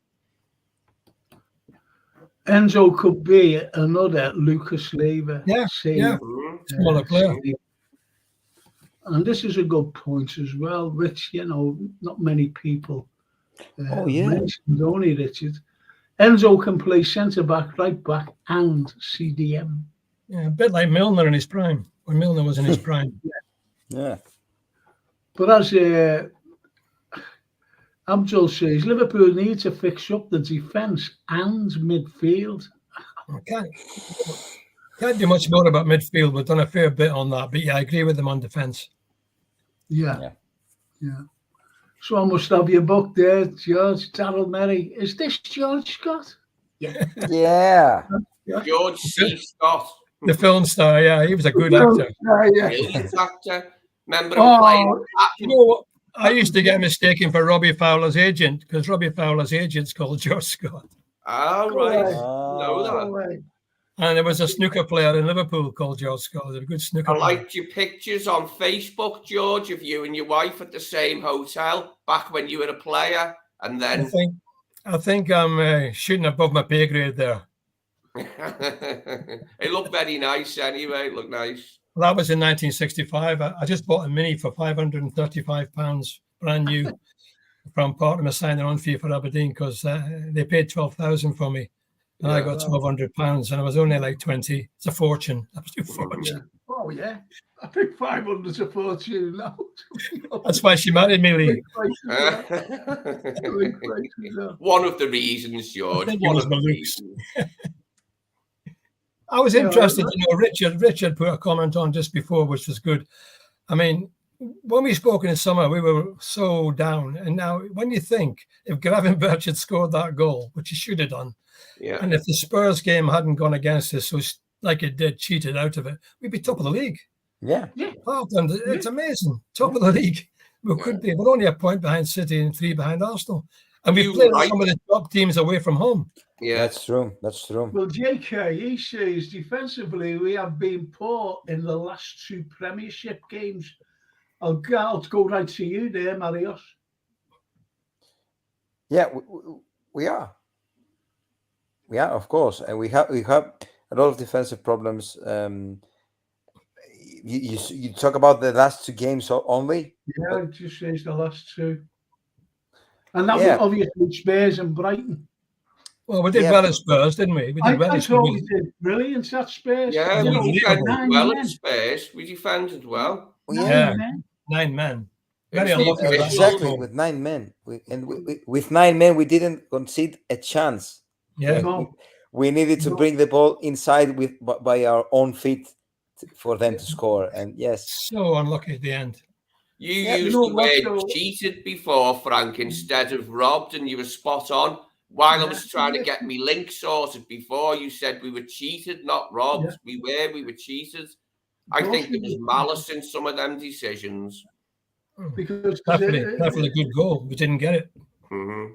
Well, it's a different definition from cheaters. Is a different definition from robbed being robbed. I don't trust the officials anymore, Frank. After the last few weeks, I don't trust them. Yeah, there were also controversial decisions, not only in our game last weekend, but also I can understand why Kovacic is not sent off. Kovacic's first tackle. Yeah, and I also Curtis Jones. Yeah, and I also understand why not Bruno Guimaraes is not sent off. When you think Jota got sent off in the first yellow card, you never touched him. Oh my God! You never touched him. I mean, the guy fell over his own feet. Yeah. Someone apologising and saying we made a mistake, but hang on a minute. Hang on a minute, Lee. Someone sent a message, and it's Talilia Teresa Dove. I am from Cape Town, South Africa, and I visited Anfield for the first time in January. I love Liverpool. Wow. Isn't that lovely? And she sent it through to us. From South Africa. Beautiful country. Yeah, we're I've been there. It's nice, isn't it, George? Yeah, really nice country. Never been there. Nice climate, really nice climate. I want you to comment on this, lads, and I'm going straight to George. I'm no messing. When is Anfield Road stand going to open for the fans? And I'm going to say this.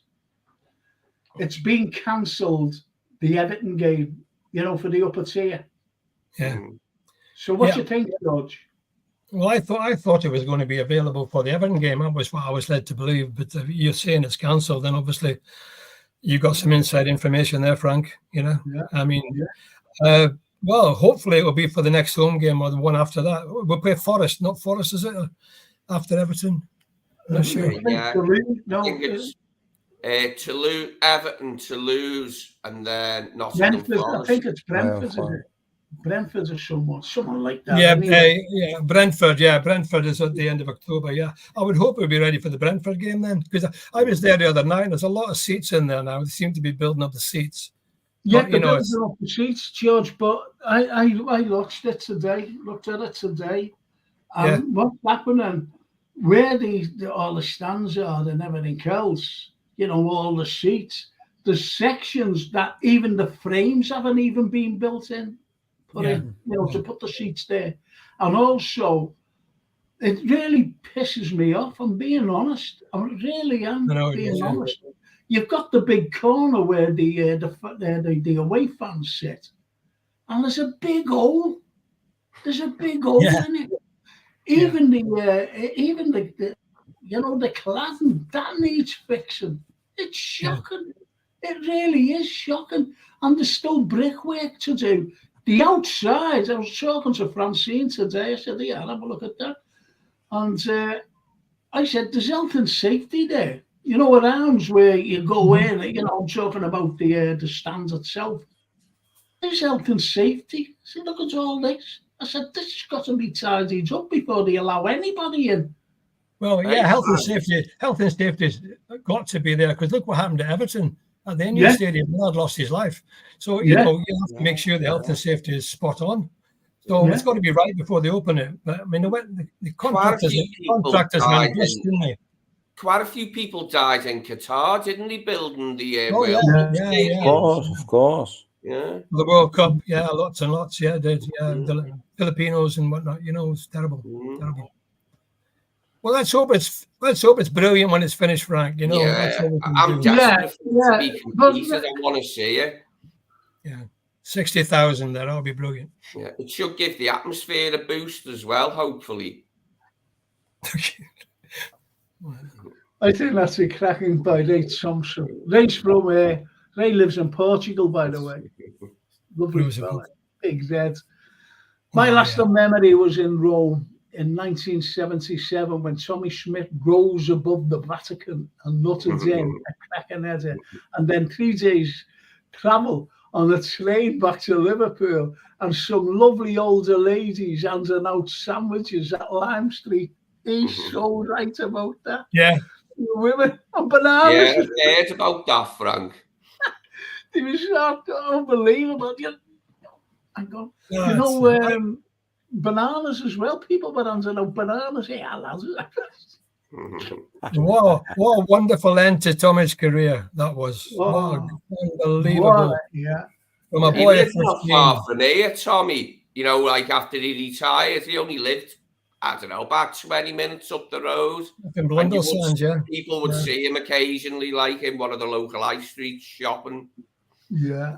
I'll tell you played with Tommy about 50 times. Fantastic. George, is it true that Tommy Smith never got on with Emlyn Hughes? They didn't like each other? Very true. It's true. Yeah, it's true. Very true. So, yeah. Tommy was quite opinionated and tough as teak, and I think he thought Emlyn was a little bit sort of, he was very unquestioned. He's just character. Extrovert and that. They just didn't gel. No, I don't think they didn't take it on the pitch.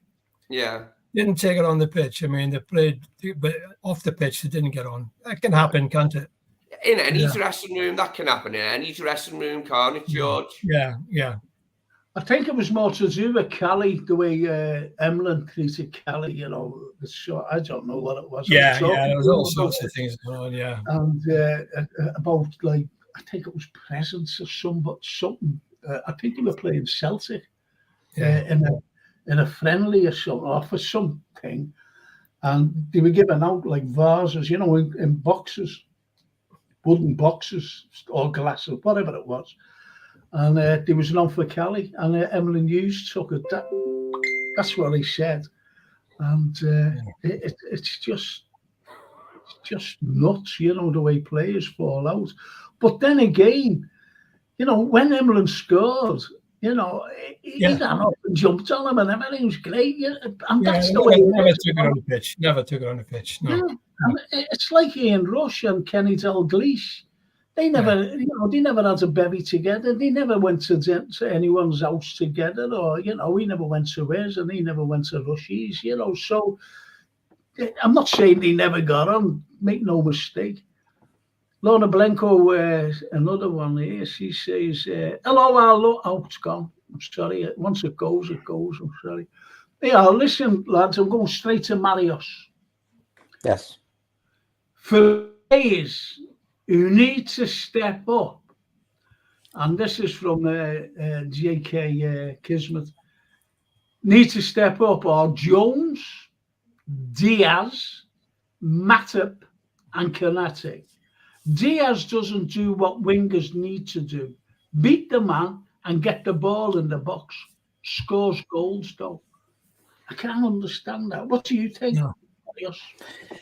Yeah, but I don't think about Curtis. I think he's exceptional. I think he presses high. He runs a lot, and he's an energy tank in the midfield. I think he has performed really well from the last days of the last season, and he keeps up being consistent this season also.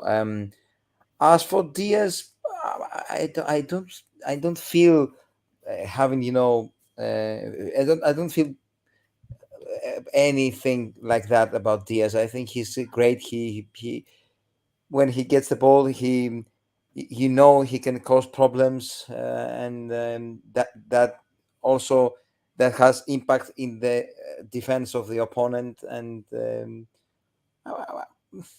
as for Diaz and Curtis, I don't agree that so much. As for Gomez and Matip, I think they have tried a lot this season, and I have to recognize their try, and I feel really good about them, to be honest, so far.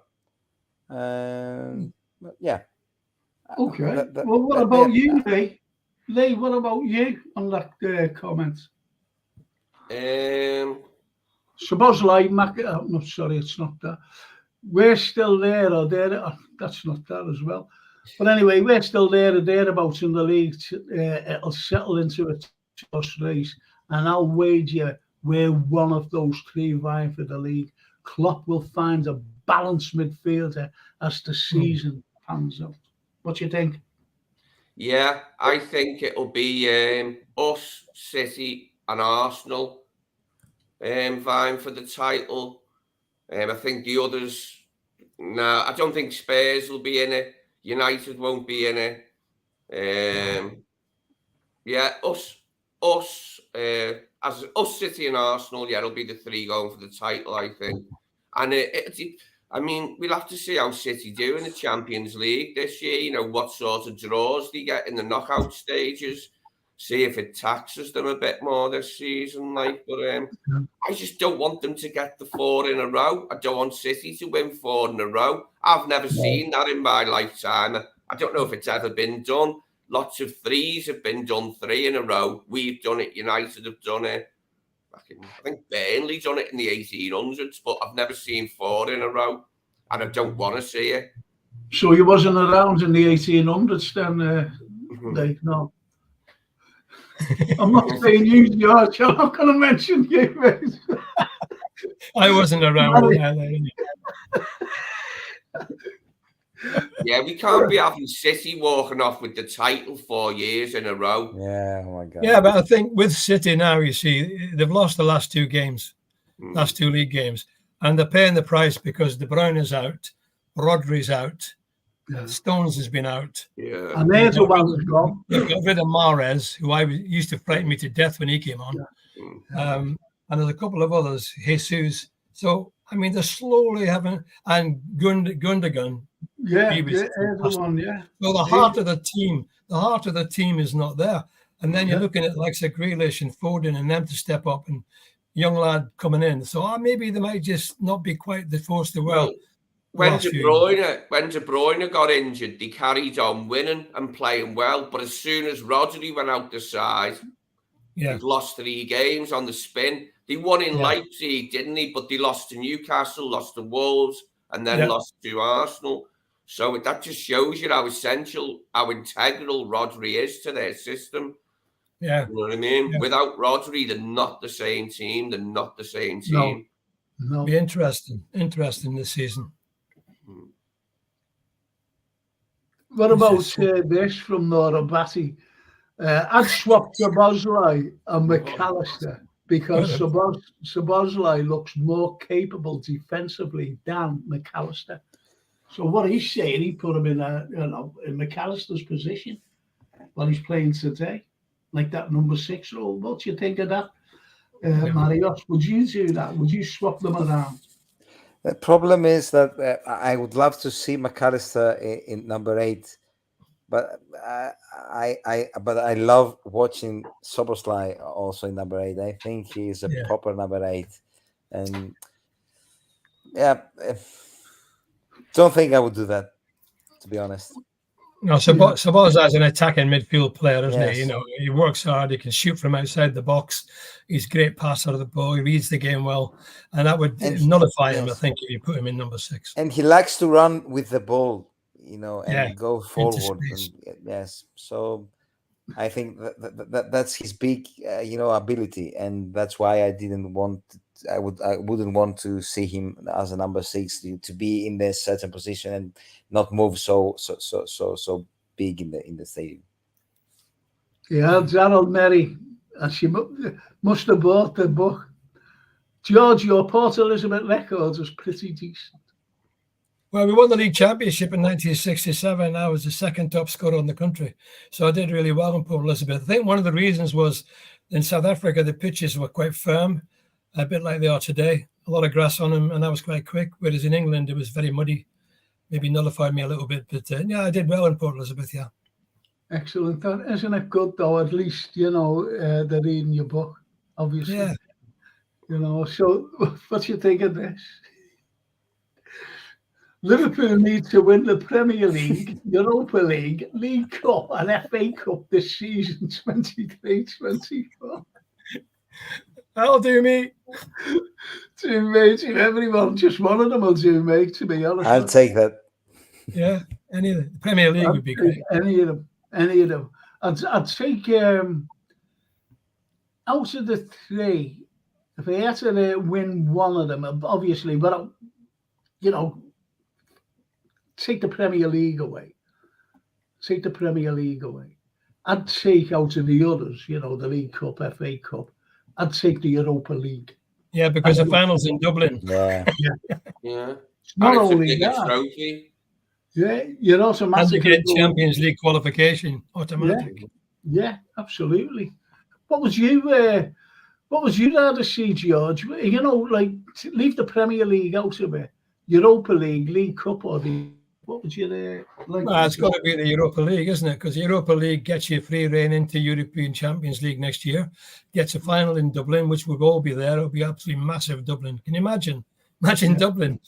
Never mind inside the stadium. Can you imagine outside the stadium? I mean, it'll be unbelievable.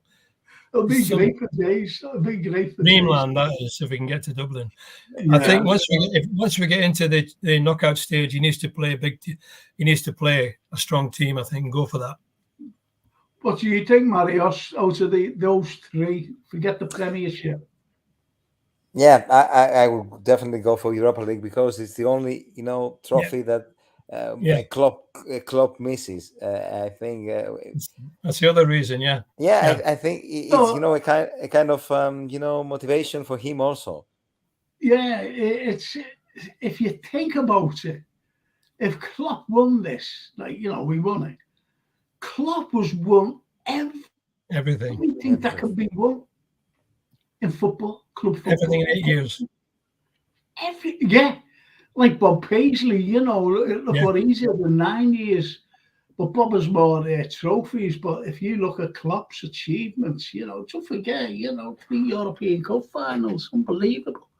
3 of them European. Yeah. Hello, boys. Sorry I'm late. Frank, how are you feeling? Okay, I hope you're feeling. Yes, I'm feeling a lot better with these on, to be honest. Cheered me up no end. And the comments on here, thank you, Andy. Yeah. Andy sponsors the Me Monday show, the history show.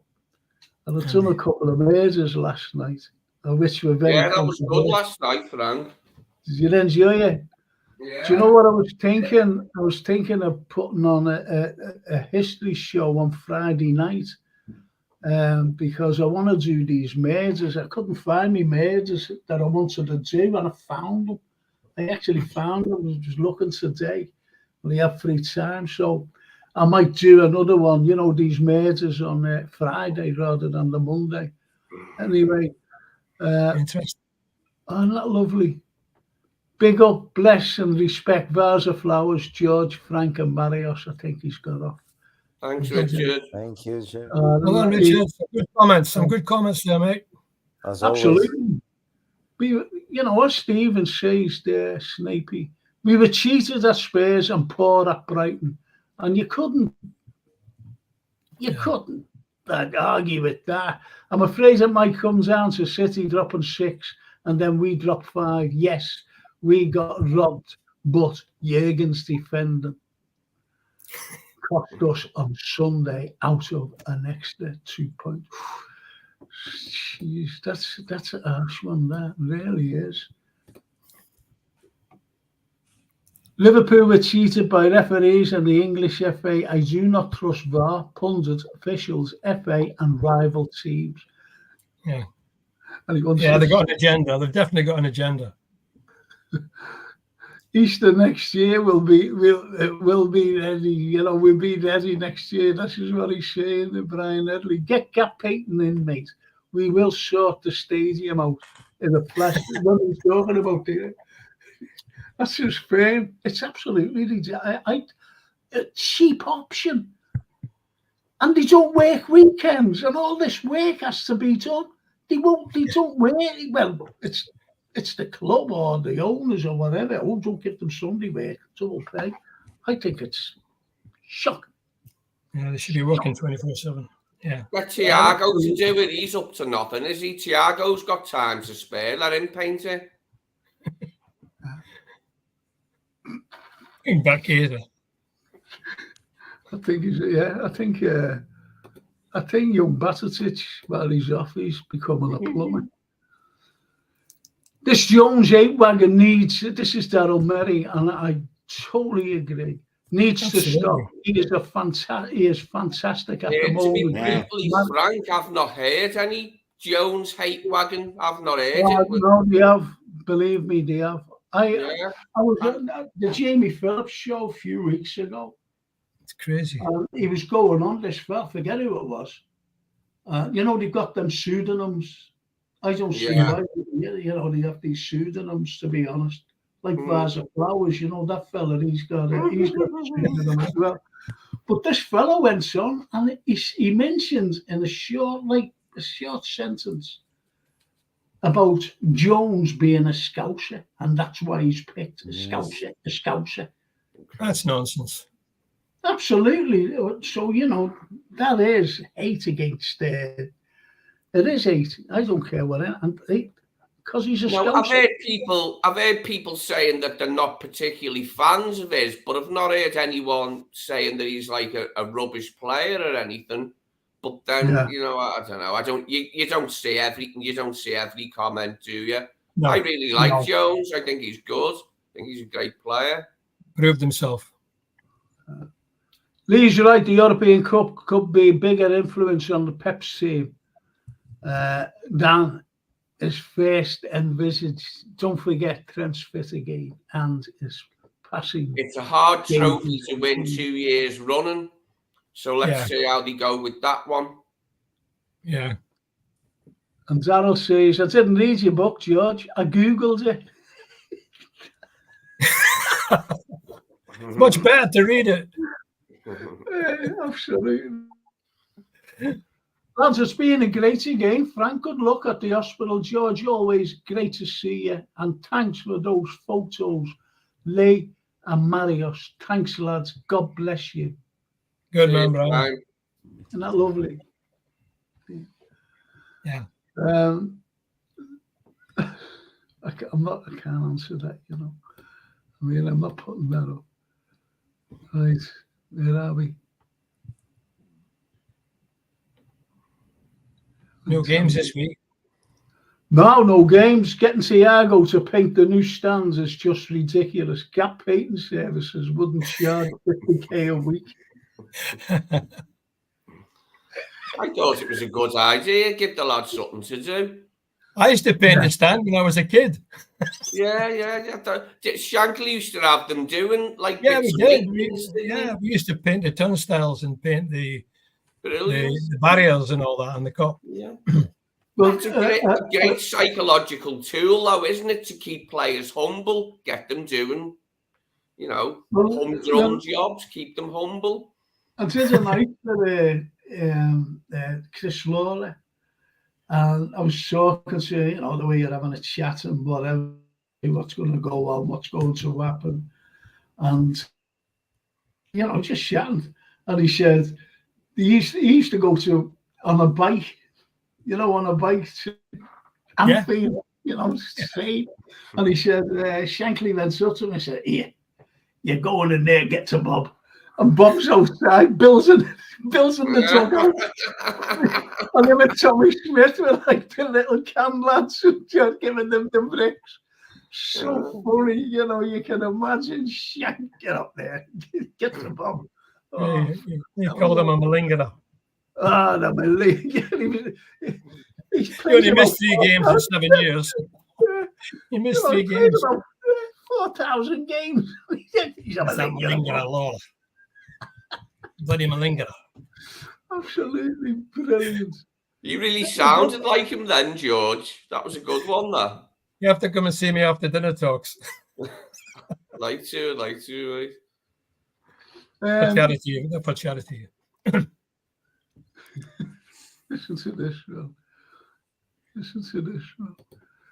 We need Archibald Leach to back to finish the stand. I think you're right there. Anyone like Grant? Archibald Leach. Thiago would have got injured if he touches the tools. That's absolutely seriously, it's a tragedy with him, isn't it? It's a real tragedy. Yeah. Great player. Can't play. This is a sad thing, Darryl Merry, my father-in-law, died last night. Sleep tight, Alan. Oh, deepest sympathy for us. Sympathy from us. It's shocking when you hear things like that.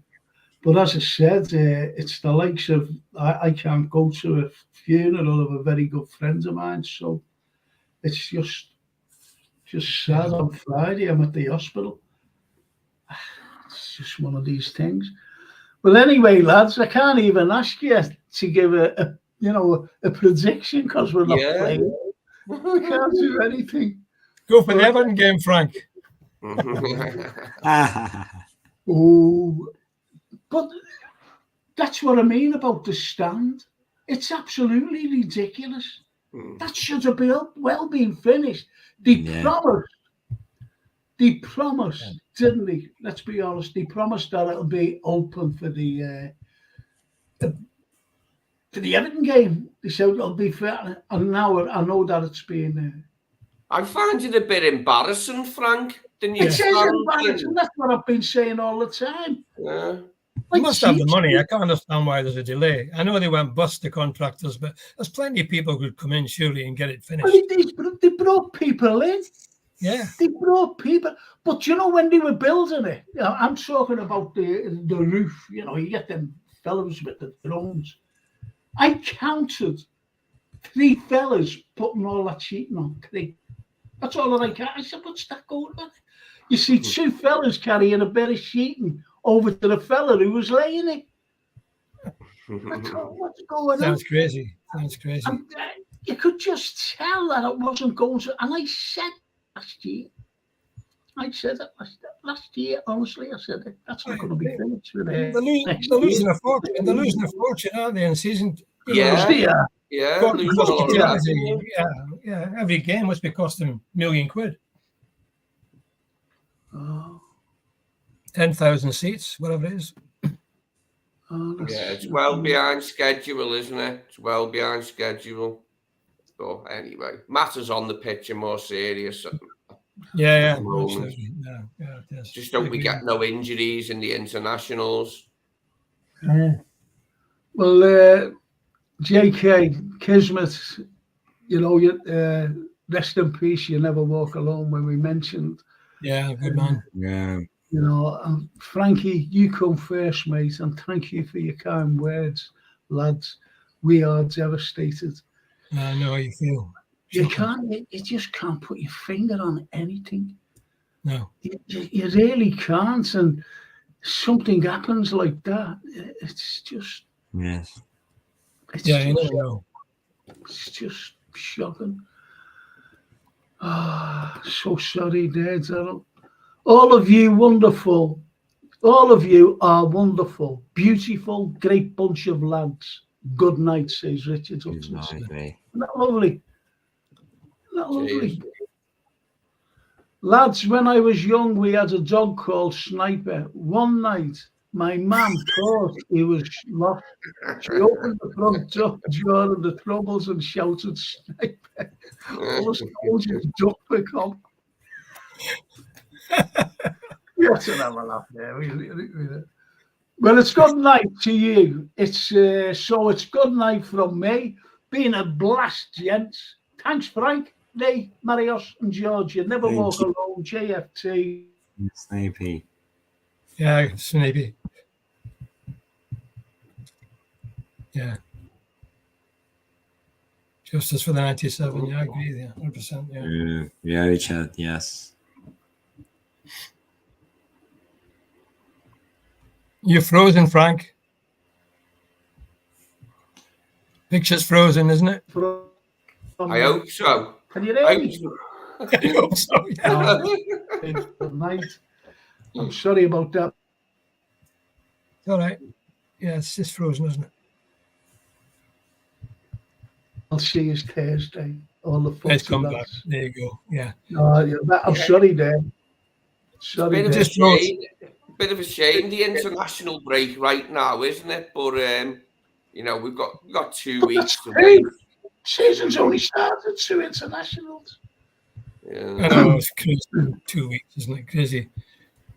Oh, make sure you get sorted, Frank. You get yourself sorted in that hospital. Don't put it off. Yeah, no, I can't. Don't put it off. Get in there and get it sorted. Yeah, you'll be fine. Have your antibiotics came, have they, Frank? Yeah, I'm on them. Do you know what? I forgot this morning. I can't eat. I have to give an hour, before I eat, to take one of the antis. So anyway, I'm sitting there and I get carried away because I'm thinking and I'm reading and looking for the maids and everything else. And I always make a cup of tea and let it go cool, tepid, so I can take it. And I'm sitting there like a dope, and I'm looking at the cup of tea and I'm going, have I taken my Anyway, I took another one. That's 2 I took. Francine took me shopping and I went, Francine, I'm going all dizzy. She went, have you been taking your medicine properly? I said, I think I took 2 on the bus. So, to answer your question, I nearly overdosed on them. So, Lee, I'm taking them. This is lovely, this. Yeah, and Daryl says, God bless Daryl. And Daryl says, Alan, his father-in-law was a Wolves fan. Frankie, you are a zombie. Thanks very much, Daryl. You've been everything tonight. At least. Lovely. Frankie, you make my day, and I love you, and look after yourself. I will, Daryl. Thank you. And these fine gentlemen, George, Lee, and the great Marios, all the way from Athens. Absolutely. I'll be down from a whiskey, Frank. Make sure it's there. Yeah. It's there. I don't think you see. Get yourself sorted first. Get yourself sorted. Yeah, I will. And I'll let you know. I'll let you know how I got on and what's wrong with me, to be honest. What's wrong with me? Because if you see me check, you go. So anyway, thank you so much, George. Thank you so much, Marios, Lee. Thank you so much. And to all the viewers and the subscribers and the likers. Thank you so much. Good night, God bless Lee. Good night, Frank. Good night, Marios. Good night, mates. Good night. Absolutely. And I'll see you next Tuesday. Yeah, right. And I'll see Lee on Thursday. Is that all right, Lee? Yeah, sounds. Okay. Yeah, good night. JK says, I wish the best at the hospital, bro. Good night, George. All the best, Lee, Frank. And Marius. Thank you, JK. If you're sitting there waiting and taking off the antes, just make sure while you're dressed as a priest, you inadvertently take one of the others. Crazy. He's a cheeky one, isn't he, Steve Snapey? Yeah, he's cool. And there are some funny comments, you know, they're all great lads. They really are. Great comments as well, by the way. Yeah. Wonderful comments. But anyway, Marius, thank you so much. Thank you so much once again. No, I'll see you next Tuesday. Of course. God's helping. And same to you on Thursday. Okay, Lee?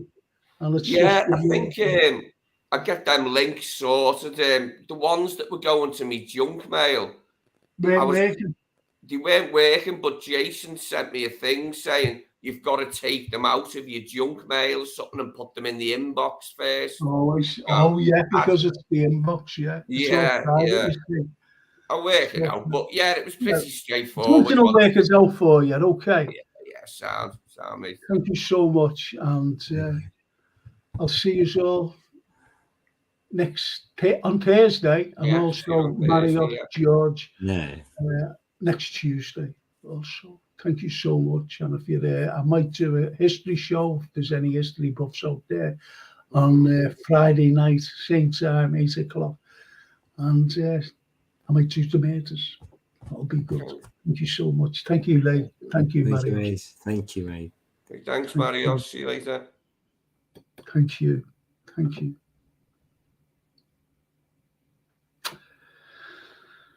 Thanks, boys and girls. And I'll see you Thursday, hopefully, with our great guest. They're really good lads. They're really good. Thank you so much.